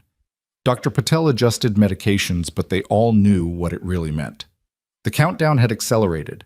Victoria began putting her affairs in order with methodical precision. She met with Gregory Whitman daily, revising her will, setting up trusts, making provisions. She recorded videos for Emma, one for every birthday until she turned 21, graduation messages, wedding wishes. "I want to be there," she told Daniel as he held the camera. "Even if I can't be there, I want her to know I'm thinking of her, proud of her, loving her." She gave Daniel power of attorney, medical directives, passwords to everything. "Why me?" he asked. "You have lawyers, professional executors. Because you're my son in every way that matters. Because I trust you to do what's right, not what's profitable." October arrived with unusual warmth, Indian summer painting the city gold. Victoria had good days and bad days, but the bad were beginning to outnumber the good. She'd lost so much weight that Emma could lift her easily. Her memory came and went like tide some days, crystal clear, others foggy with confusion. On Halloween, she rallied. Emma was going as Ruth Bader Ginsburg, Victoria's suggestion, complete with lace collar and tiny gavel. Victoria insisted on doing her makeup, her shaking hand somehow steady for this important task. "You make an excellent Supreme Court justice," Victoria told her. "Perhaps one day it won't be pretend." "You'll see it," Emma said firmly. "When I'm sworn in, you'll be in the front row." Victoria smiled, not correcting her, not mentioning that even if by some miracle she survived that long, she likely wouldn't remember it. The tumor was stealing her memories now, recent ones first. Sometimes she forgot Emma's name, called Daniel James, asked for her mother who'd been dead 40 years. But that Halloween night she was present, aware herself. They went trick-or-treating in the building, Victoria, in her wheelchair, dressed as the Statue of Liberty crown and all. She handed out full-size candy bars that Marcus had bought, delighting the children who'd learned to love the strange sick lady who'd moved into 4B. That night, after Emma had crashed from her sugar-high Victoria, and Daniel sat on the small balcony watching the city lights. "I need to tell you something," Victoria said. "While I still can." Victoria. "No, listen. I've left everything to you and Emma.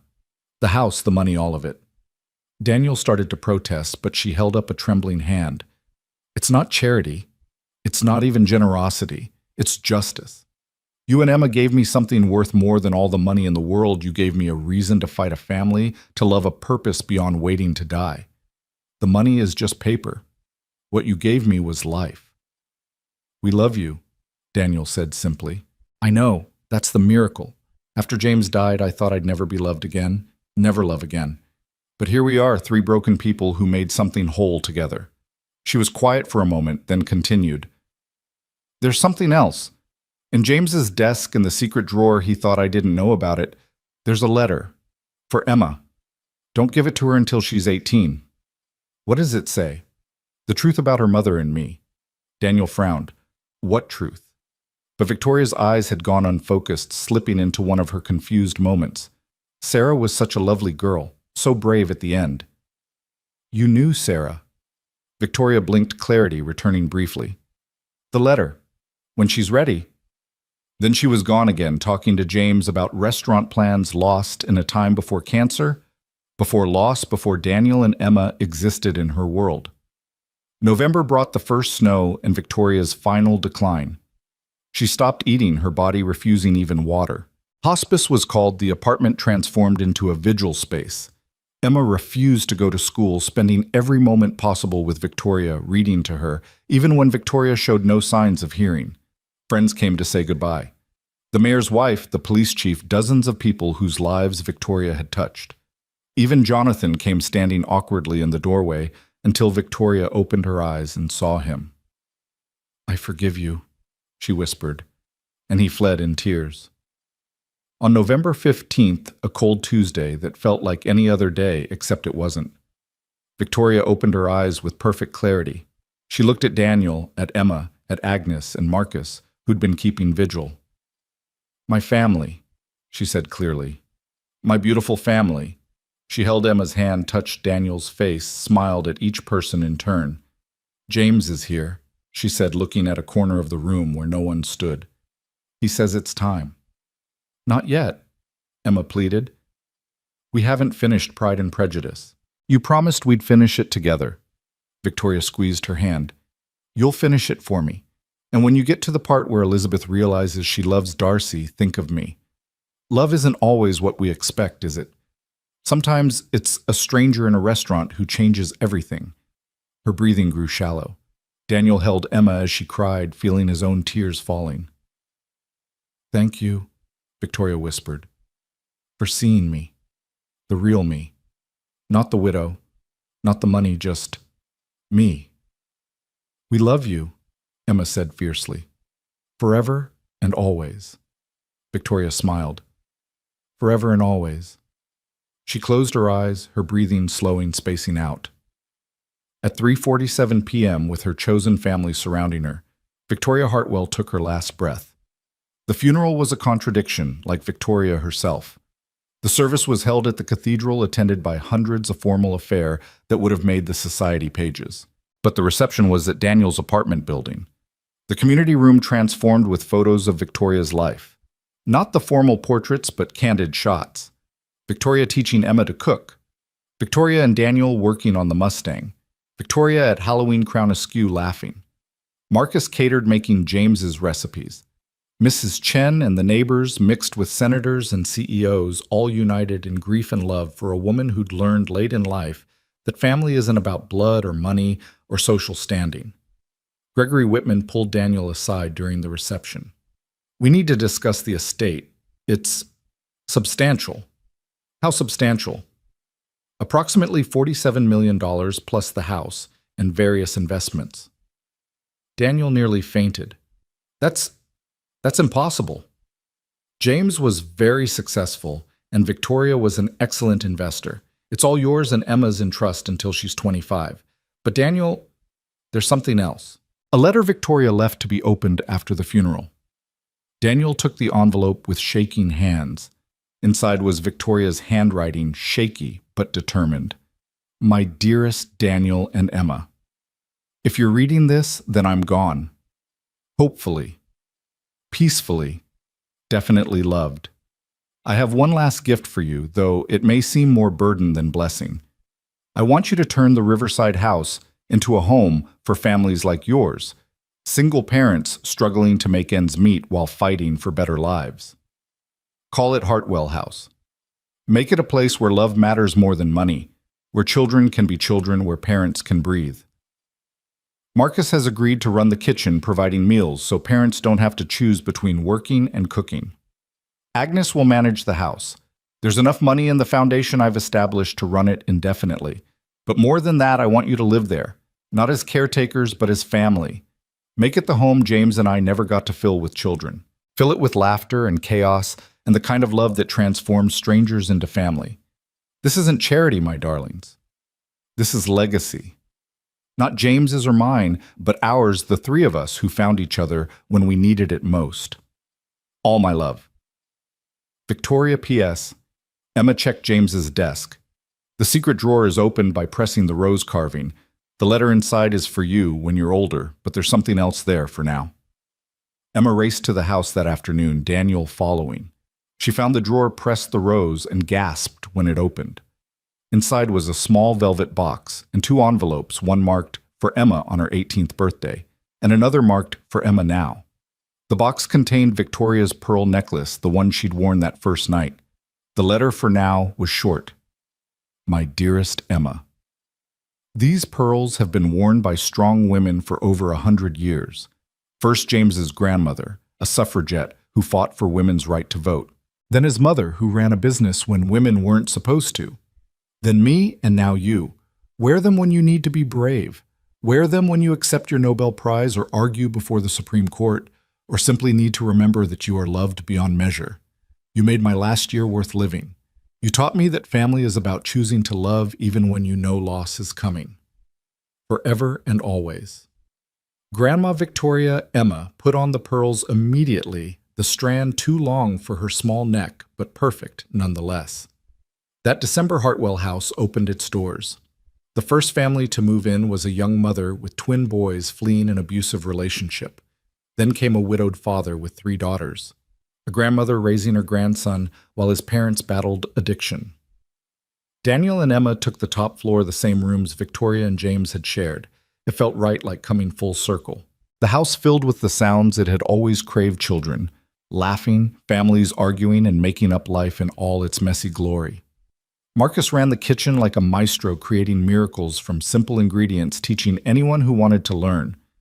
Agnes ruled the house with an iron fist wrapped in a velvet glove, somehow knowing who needed tough love and who needed gentleness.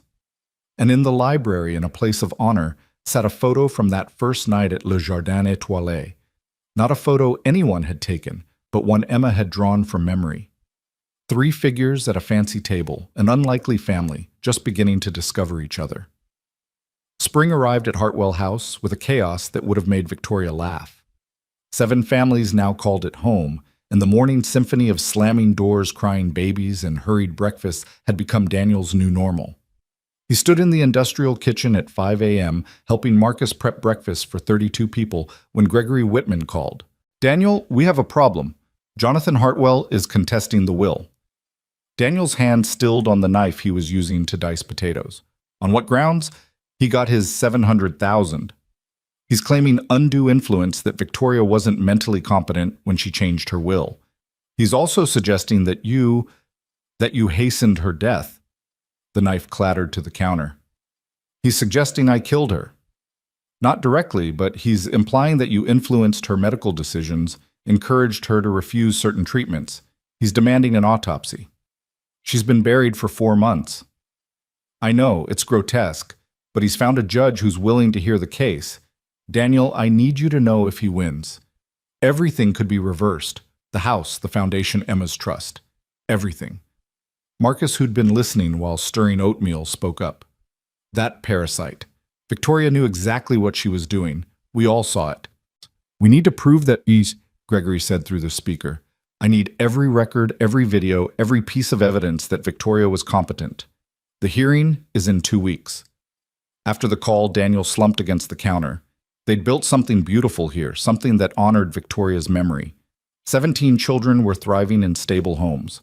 3 single parents had graduated from job training programs. Emma was flourishing, her grades perfect, her smile returning. And now Jonathan threatened to destroy it all. We fight, Marcus said simply. Victoria fought for us. Now we fight for her. That evening, Daniel called a house meeting. The 7 families gathered in the library, children playing on the carpet while adults filled every available chair. He explained the situation, watching faces shift from confusion to anger. That's bullshit, said Keisha, the young mother with twins. Mrs. V knew exactly what she was doing. She interviewed each of us personally before we moved in. She helped me with my citizenship test 2 weeks before she died, added Roberto, the widowed father. Her mind was sharp as a razor. What do you need from us? Asked Mrs. Park, the grandmother, raising her grandson. Testimony, statements, anything that proves Victoria was competent. You'll have it, Keisha said firmly. All of it. The next 2 weeks were a whirlwind of preparation. Emma, now 9.5, insisted on being involved. I'm not a baby, she said firmly. Grandma Victoria was my grandmother. I want to help. She spent hours going through videos on Victoria's phone, finding clips of Victoria teaching, laughing, planning.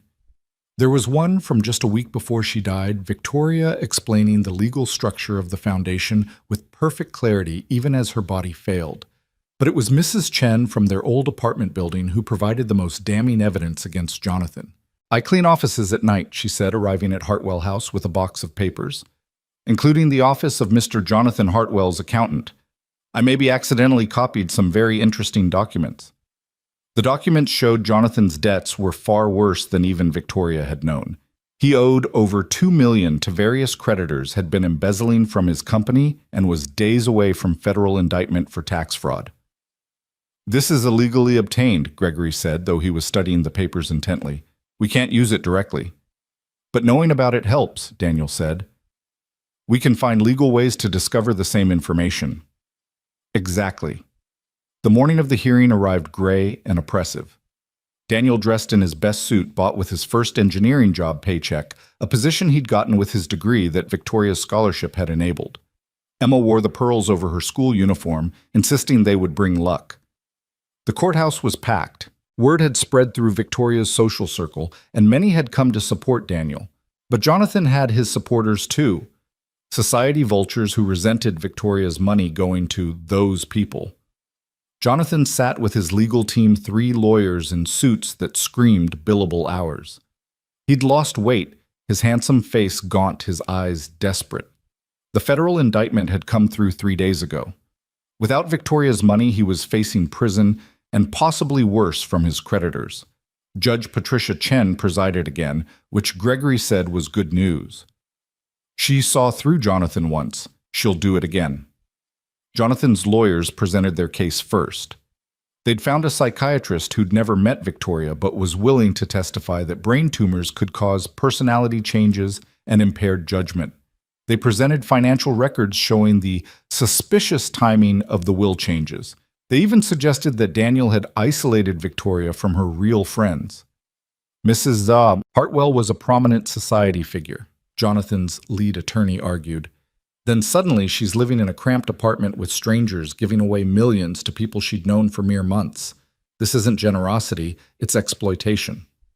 Then they played their trump card, a video from 2 weeks before Victoria's death, showing her confused calling Daniel James, not recognizing Emma.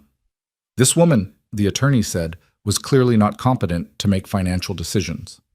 Daniel's heart sank. The video was real from one of Victoria's bad days. Out of context, it looked damning. Then it was Gregory's turn. "Your Honor," he began, "what you just saw was a woman with terminal brain cancer having a moment of confusion. What you didn't see were the 23 hours and 45 minutes of that day when she was completely lucid." He presented his evidence methodically. Videos of Victoria explaining the foundation structure dated after the confused episode. Written documents in her hand, clear and coherent. Testimony from Dr. Crawford about Victoria's periods of clarity, which were legally sufficient for decision-making. Then came the character witnesses. Marcus testified about Victoria's mental sharpness during their cooking sessions, how she'd corrected his technique on James's recipes even in her final weeks. Agnes spoke about Victoria's detailed planning for the house, down to which rooms would best suit families with young children. Mrs. Chen, through a translator, explained how Victoria had helped her grandson with calculus homework the week before she died. She explained better than teacher, very smart lady. But it was Emma who changed everything. "Your Honor, but," Gregory said, "Emma Morrison would like to speak." Jonathan's lawyers objected, but Judge Chen allowed it. Emma stood at the witness stand, small but composed, wearing Victoria's pearls. "My name is Emma Morrison," she began, her voice clear. "I'm 9 3/4 years old. Grandma Victoria wasn't confused about what she was doing. She was very specific."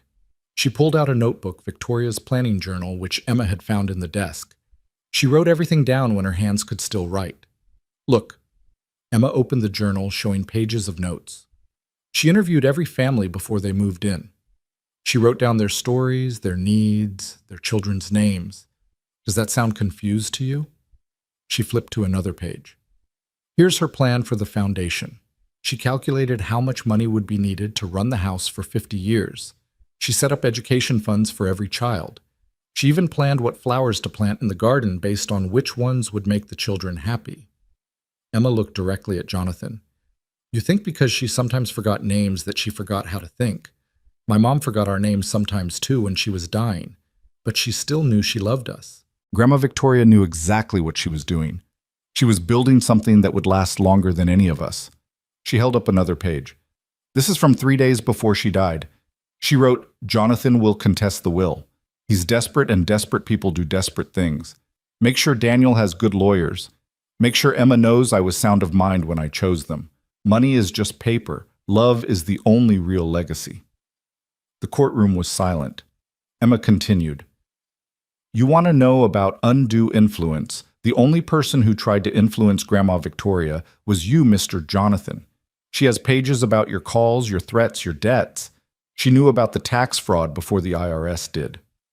Jonathan's face went white. "That's speculation," his lawyer began. "No," Emma said calmly. "It's in her journal. October 3rd. Jonathan admitted to skimming from company accounts. He's desperate. Offered to sign away all claims for $2 million. Refused. He needs to face consequences." She closed the journal. Grandma Victoria wasn't confused. She was the smartest person I've ever known. And she chose us not because we tricked her, but because we loved her.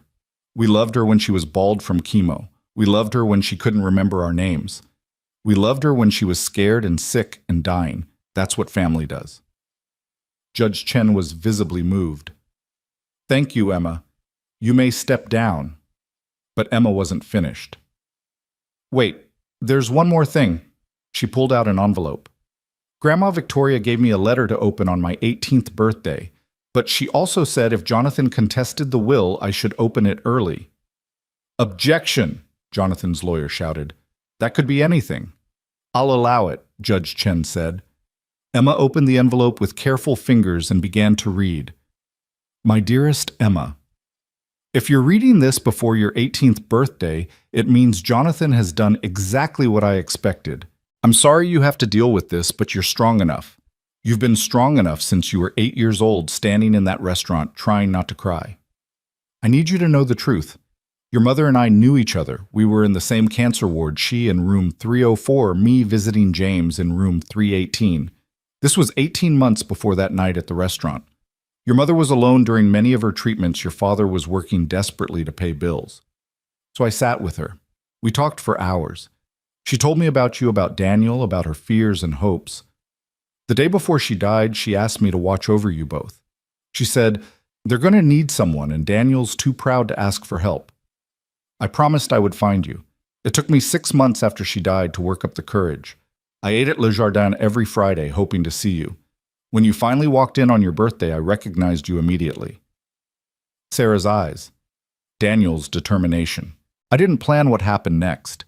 Seeing you rejected, humiliated, treated as less than it awakened something in me. Sarah had said you were special. She was right.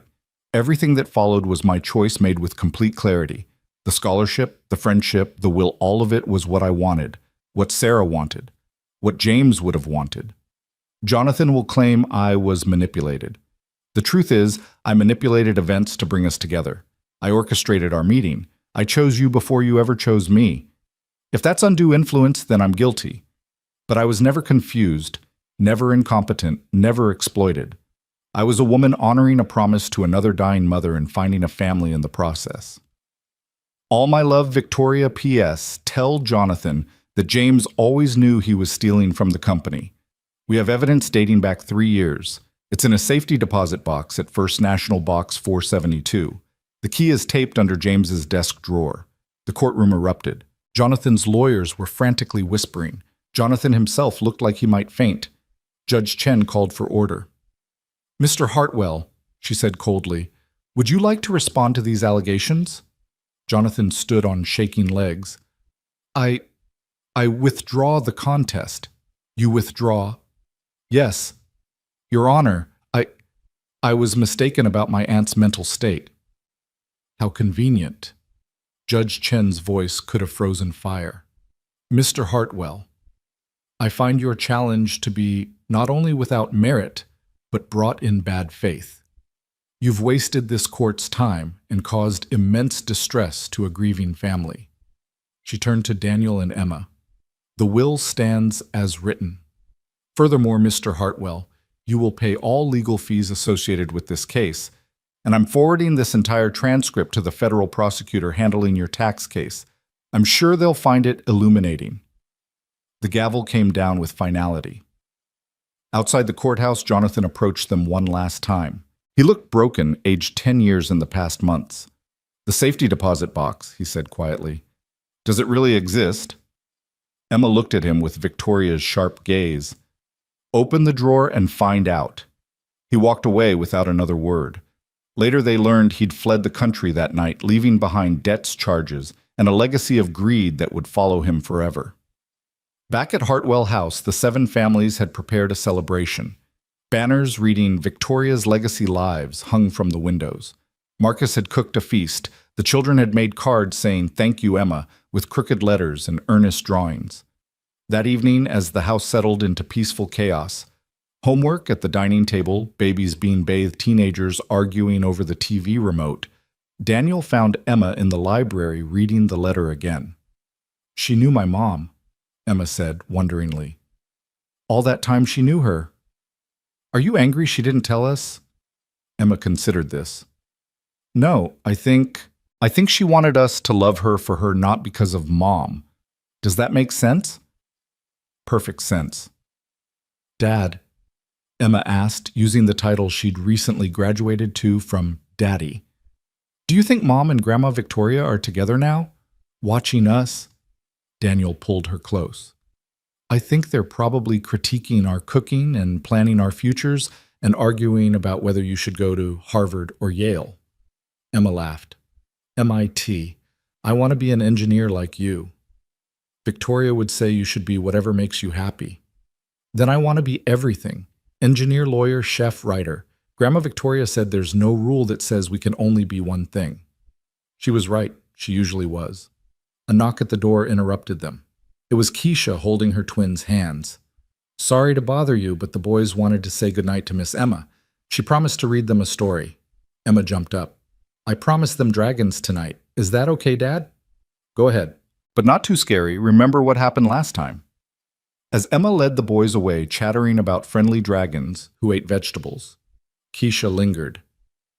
Daniel, I wanted to thank you again for all of this. Before Hartwell House, I was 1 week away from living in my car with the boys. Now I have a job, a safe home, a future. Victoria's gifts saved us. Victoria believed everyone deserved a chance. We're just carrying on her work. No, Keisha said firmly. You're doing more than that. You're creating family where there was none. You're teaching our kids that money doesn't determine worth. You're showing them that kindness can change everything. After she left, Daniel wandered through the house. In the kitchen, Marcus was teaching Roberto's daughters to make pasta from scratch. In the playroom, Mrs. Park was helping several children with an art project that seemed to involve copious amounts of glitter. In the study, 2 single mothers were quizzing each other for their nursing exam. This was Victoria's true legacy. Not the money, not the house, but the connections, the community, the proof that love could transform strangers into family. His phone buzzed. An email from his engineering firm. They wanted to promote him to lead designer, a position that would double his salary but require longer hours. A year ago, he would have taken it without question, desperate for financial security. Now he archived the email without responding. They had enough. More than enough. Time with Emma. Time for the families at Hartwell House, time to honor Victoria's memory by living fully that was worth more than any promotion. Emma appeared at his side, the twins trailing behind her in dinosaur pajamas. They want you to read too, she announced. They say you do the best dragon voices. But you promised. We can both read. Grandma Victoria said the best stories are the ones shared with people you love.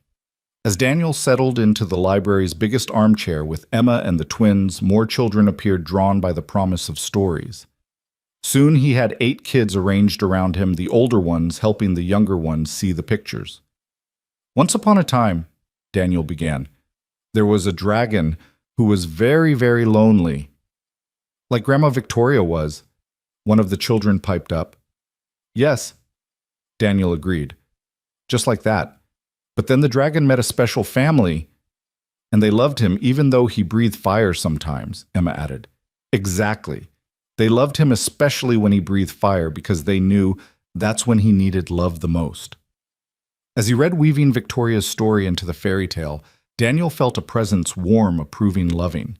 Maybe it was imagination, maybe it was memory, or maybe it was Victoria and Sarah watching their families thrive. The story went on, children adding details. Parents pausing in doorways to listen. The house filling with the kind of warmth that had nothing to do with temperature and everything to do with home. This was what Victoria had bought with her millions. Not a mansion, but a home. Not charity, but chances. Not a monument to the past, but a foundation for the future. Outside, spring rain began to fall, gentle and nourishing. In the garden, the flowers Victoria had planned were beginning to bloom. Cosmos for hope, sunflowers for loyalty, forget-me-nots for remembrance. And in the library of Hartwell House, surrounded by chosen family, Daniel read on his voice, joining the symphony of life that Victoria had orchestrated with her final greatest gift, the proof that love, unlike money, multiplies when shared. 5 years had passed since Victoria's death. and Hartwell House had become something even she couldn't have imagined.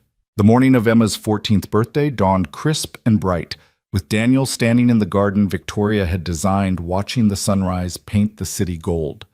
The garden had evolved into something magical. What started as Victoria's simple plan had grown through the contributions of every family who'd lived there. The Hernandez family had added a vegetable patch. The Nguyen's had built a koi pond. The Jackson twins, now teenagers, had constructed an elaborate treehouse that served as headquarters for the dozen children currently in residence. "Dad," Emma's voice came from behind him. She was taller now, nearly his height, with Sarah's grace and Victoria's sharp intelligence. "Marcus needs you in the kitchen. Birthday crisis, apparently." Daniel laughed. "What did he set on fire this time?" "Nothing yet, but the day is young." They walked back together, Emma's arm linked through his. She still wore Victoria's pearls every important day. Birthdays, first days of school, science fair presentations, where she invariably won. The kitchen was in controlled chaos. Marcus, now the official head chef of Hartwell House, was orchestrating breakfast for 43 people, the 12 families currently in residence, plus the alumni families who still came for Sunday dinners. "Daniel, thank God," Marcus said, flour in his hair. "The industrial mixer broke on Emma's birthday. Victoria would haunt me if we don't have proper croissants." "On it," Daniel said, grabbing his toolkit.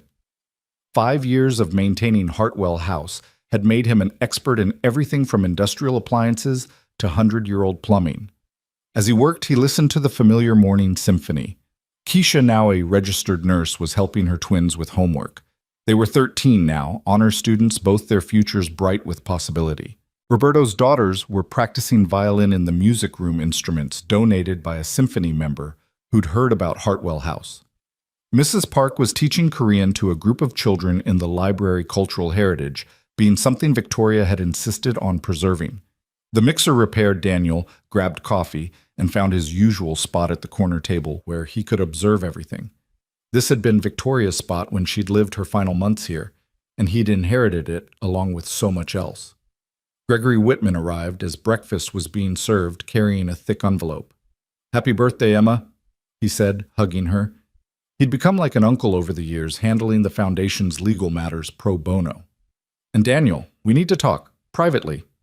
They went to Daniel's office, formerly James's study, while Emma entertained the younger children with stories of her robotics team's latest competition. "What's wrong?"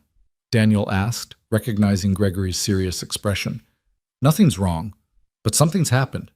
Do you remember Jonathan Hartwell?" Daniel's jaw tightened. "Of course. He died last week, in Brazil, where he'd been hiding. Heart attack, apparently."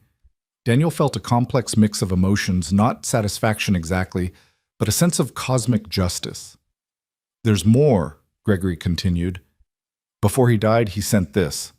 He handed Daniel a letter. "Mr. Morrison, I'm dying, and with death comes clarity, or perhaps just the lifting of delusion. I hated you for 5 years, blamed you for taking what I thought was mine. But I've had time to think, to really think, and I understand now what Victoria saw in you and Emma. You gave her what I never could, genuine love, without expectation of reward. You saw her as a person, not a bank account. You made her last year meaningful. I'm writing to tell you something Victoria never knew. James left me a letter too, one I was supposed to read after Victoria died. I burned it in anger when I learned about the will. But I remember every word. He knew I was stealing. He knew about my debts, my failures, my weakness. But he also knew Victoria would need someone after he died, and he hoped foolishly that I might become that person. He left me chance after chance to redeem myself. I failed him. I failed Victoria. I failed myself. But you succeeded where I failed. You became the son they never had, Emma the granddaughter they dreamed of. There's a bank account in the Caymans. Number enclosed. It contains the $700,000 Victoria gave me plus interest. I never spent it, couldn't bring myself to use her final gift after betraying her. It should go to Hartwell House. Consider it my attempt at redemption, though I know it's too little too late. Tell Emma she was right to protect Victoria from me. Tell her she's everything Victoria believed she could be. Jonathan Hartwell." Daniel stared at the letter, Then at the account information.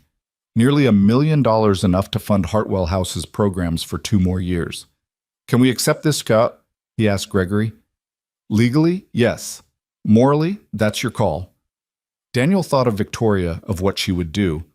We accept it, but we use it to create a program for people like Jonathan, those who've lost their way because of addiction, debt, desperation. Victoria would want redemption to be possible for everyone. Gregory smiled. She would be proud. As they returned to the celebration, Daniel found Emma in the library with Agnes, who at 82 still ran Hartwell House with an iron fist and a heart of gold. Tell her, Agnes, Emma was saying. Tell him about the letter. Agnes looked uncomfortable. It's not the right time, dear. What letter? Daniel asked. Emma stood, her face serious. Dad, I'm 14 now, old enough to make my own decisions. I want to know about the connection between Mom and Victoria. The whole truth. She was right. She was old enough. Daniel nodded to Agnes, who retrieved a box from the safe behind Victoria's portrait. Victoria left several letters, Agnes explained, to be opened at different times. This one was for Emma's 14th birthday. Emma opened it with steady hands, though Daniel saw them tremble slightly. My dearest Emma, 14. Such an important age. The bridge between childhood and young womanhood. Your mother and I talked about this age specifically during those long hours in the cancer ward. It's time you knew everything. Your mother knew she was dying long before she told your father. She came to the hospital for tests alone, scared, trying to be brave. I was there with James for his treatment. She was crying in the chapel, and I couldn't walk past. We talked for hours that day. She told me about you, about your father, about her dreams and fears. I told her about James, about our childlessness, about my own fears of being left alone. We became friends. Unlikely friends, perhaps. A mechanic's wife and a society matron. But cancer is a great equalizer. In those hospital rooms, we were just 2 women facing mortality. Your mother asked me to do something. She asked me to find you and your father after she was gone to make sure you were okay. She knew Daniel would never ask for help, would work himself to death trying to give you everything. She wanted someone to step in to provide what she couldn't. I promised, but I was a coward. After James died, I retreated into my grief. It took me 18 months to keep my promise, and even then, I didn't plan it. I went to that restaurant hoping to see you, yes, but I never expected what happened. Seeing you rejected, seeing your father's humiliation, seeing you try not to cry, it broke something in me. Or perhaps it fixed something that had been broken since James died. Your mother would be so proud of who you've become.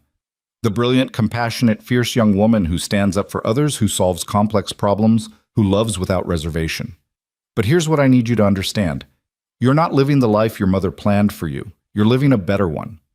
She dreamed of you having opportunities. You've created opportunities for others.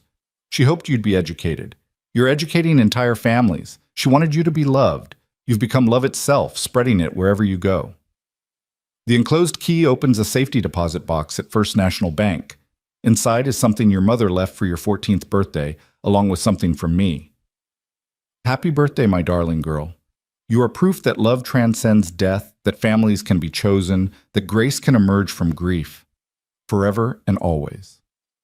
Grandma Victoria Emma was crying silently, tears sliding down her cheeks. Daniel pulled her close, feeling his own eyes burn. She knew Mom, Emma whispered, really knew her. They planned this, Daniel said, understanding finally hitting him. Sarah and Victoria planned for us to find each other. Agnes smiled softly. Love always finds a way. Now, shall we go to the bank?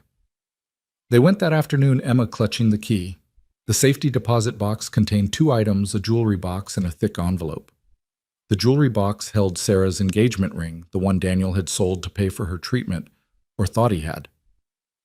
Victoria bought it, Emma breathed. She bought it from the pawn shop and saved it.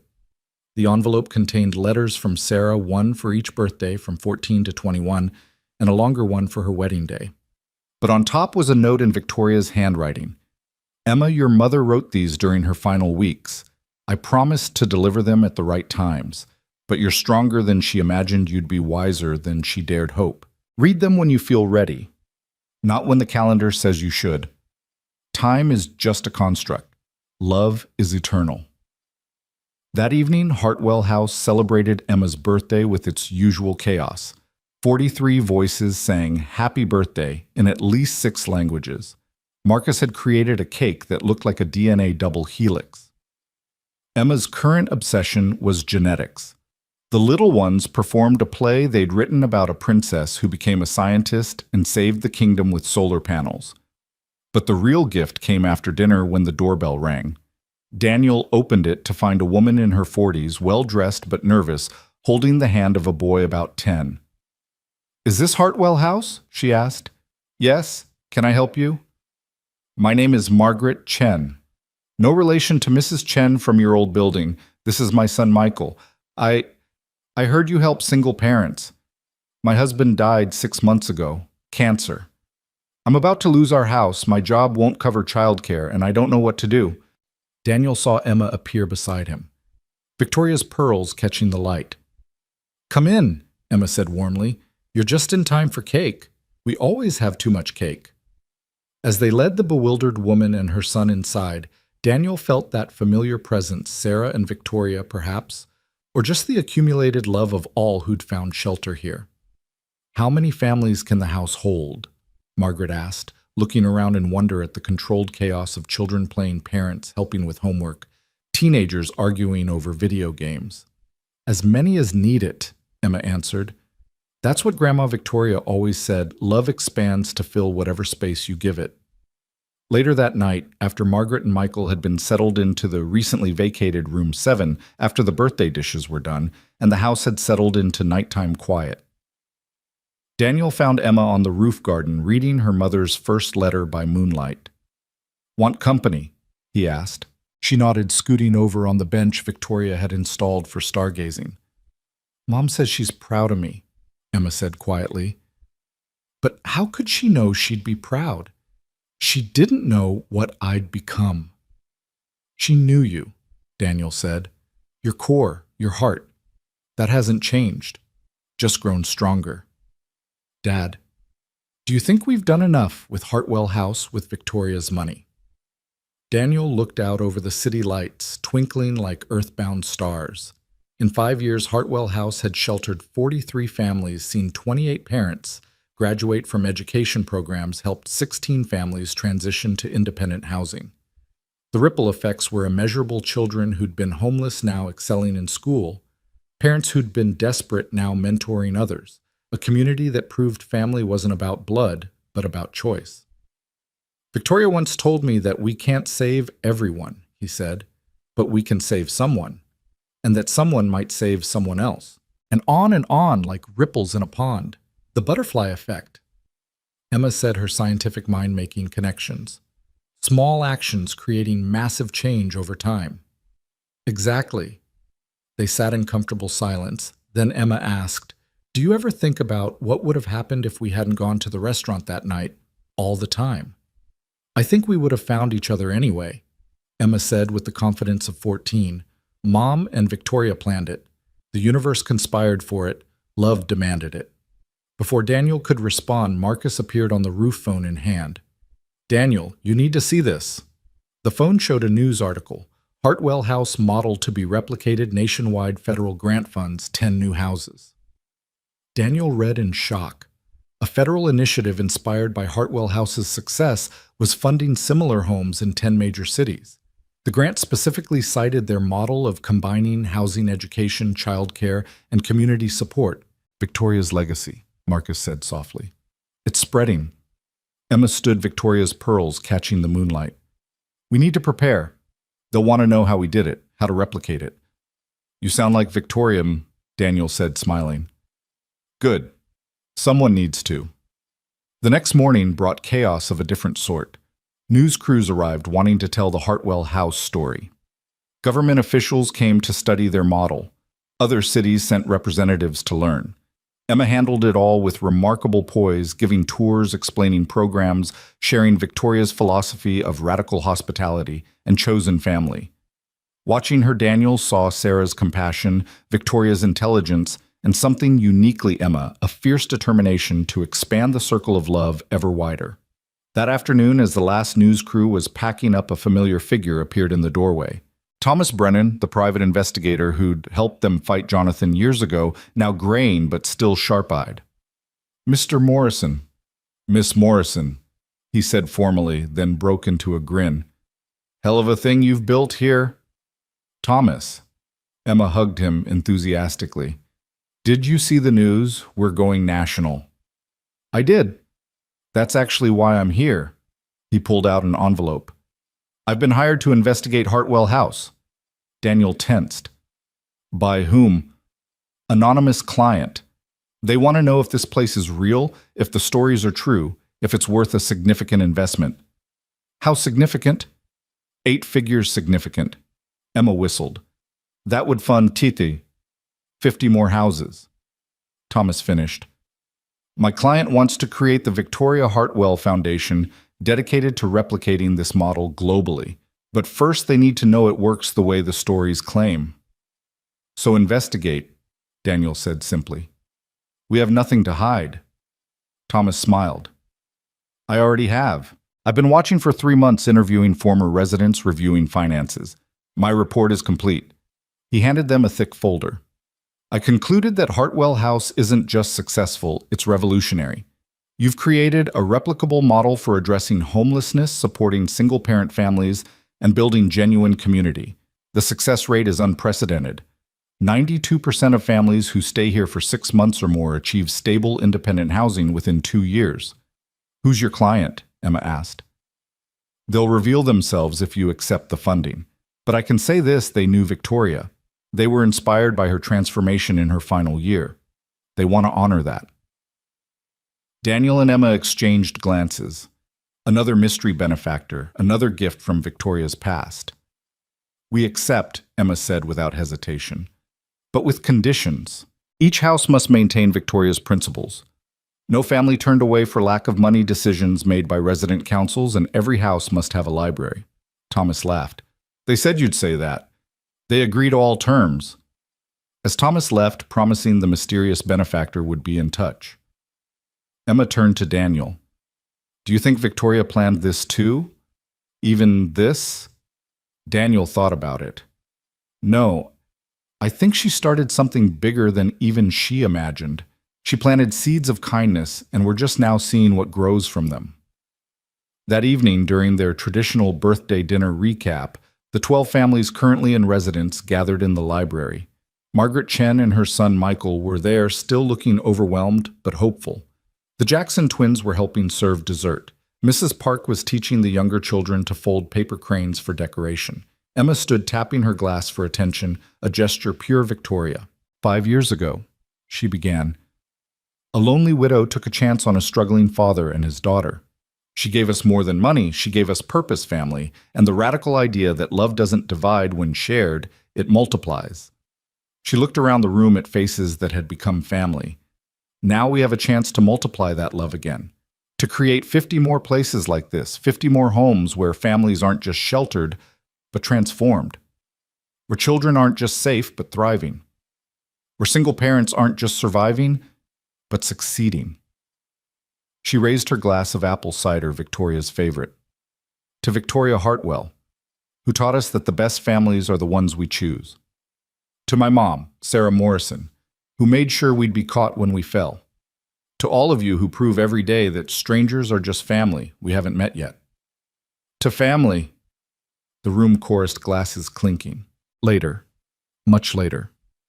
When the house was quiet and the city slept, Daniel stood in Victoria's room. Now a small museum of her life, her portraits, her books, the desk where she'd written her letters. On the desk was a photo from Emma's 9th birthday, the last one Victoria had attended. They were all laughing at something Daniel couldn't remember what, but the joy was palpable. Victoria bawled from chemo but radiant with happiness. Emma gap-toothed and giggling, Daniel looking at them both with such love it took his breath away even now. We did it, Victoria, he whispered to the photo. We took your gift and made it grow. Emma's becoming everything you dreamed and more. The families we've helped are helping others. Your love is rippling out in ways you never imagined. A warm breeze stirred the curtains though the windows were closed. The scent of roses filled the room, though no roses were present. And for just a moment, Daniel could swear he heard two voices harmonizing in laughter, Sarah and Victoria together, at last watching their carefully orchestrated chaos bloom into something beautiful. Emma appeared in the doorway, unable to sleep from birthday excitement and the momentousness of the day's news. "Dad, do you think they can see us, Mom and Grandma Victoria?" Daniel pulled her close, this remarkable young woman who carried the best of all of them. Sarah's courage, Victoria's wisdom, his own determination, and something uniquely her own, the ability to see possibility where others saw only problems. "I think," he said carefully, "that love like theirs doesn't end with death. It transforms, becomes part of everything we do, everyone we help. Every family that finds shelter here, every child that finds safety, every parent that finds hope, that's Sarah and Victoria still at work in the world." Emma nodded, satisfied. "Then we'd better make sure we do it right. 50 houses, Dad. 50 chances to change everything for families like ours. That's a lot of responsibility. Good thing Victoria taught us that the impossible is just what hasn't been done yet." As they stood there, father and daughter carrying forward the legacy of two remarkable women, the first light of dawn began to creep across the sky. Somewhere in the house, a baby cried and was quickly soothed. Somewhere else, the coffee maker gurgled to life as Marcus began his daily ritual. Life at Hartwell House was stirring another day of controlled chaos and chosen family beginning. The doorbell rang unusual for 5 a.m. Daniel and Emma went down together to find a young woman with two small children, one on her hip, one holding her hand. She looked exhausted, desperate, but her eyes held hope. Is this the place that helps people?" she asked. Emma opened the door wider. "Yes, come in. You're home." As they led the small family inside, Daniel felt the truth of it resonate through the old house's bones. This was home not just for the families who lived here, but for the spirit of love and generosity that Victoria had awakened. Every person who walked through these doors became part of the story, adding their own chapter to the ever-growing tale of how kindness could transform the world one family at a time. In the kitchen, Marcus was already preparing extra plates. Agnes was finding clean towels, and Mrs. Park was cooing over the children in Korean, making them smile despite their tears. "What's your name?" Emma asked the young mother. "Hope," she whispered. "My name is Hope." Emma smiled. Victoria's pearls catching the morning light. "Perfect. Hope is what we do best here." And in that moment, with the house waking around them and new lives beginning their transformation, Daniel understood that Victoria's greatest gift hadn't been the money or even the house. It had been the proof that love. Genuine love could overcome any obstacle bridge, any divide, and create families from the most unlikely beginnings. The story that had begun with rejection at a fancy restaurant had become something neither Daniel nor Emma could have imagined: a movement, a model, a testament to the power of choosing love over fear, generosity over greed, family over solitude. As Hope and her children were embraced by the Hartwell House family, as 50 more houses prepared to open across the nation, as Emma began planning how to help run them all, Daniel knew with certainty that somewhere, somehow, Sarah and Victoria were smiling. The investment, the sacrifice, the pain of loss. It had all led to this, a legacy of love that would outlive them all, rippling out in ever-widening circles, touching lives they'd never meet. Creating families they'd never know, but forever carrying the truth Victoria had discovered in her final year. Family isn't about blood. It's about choice. And real love never truly dies. It just transforms, spreads, and grows until the whole world becomes family.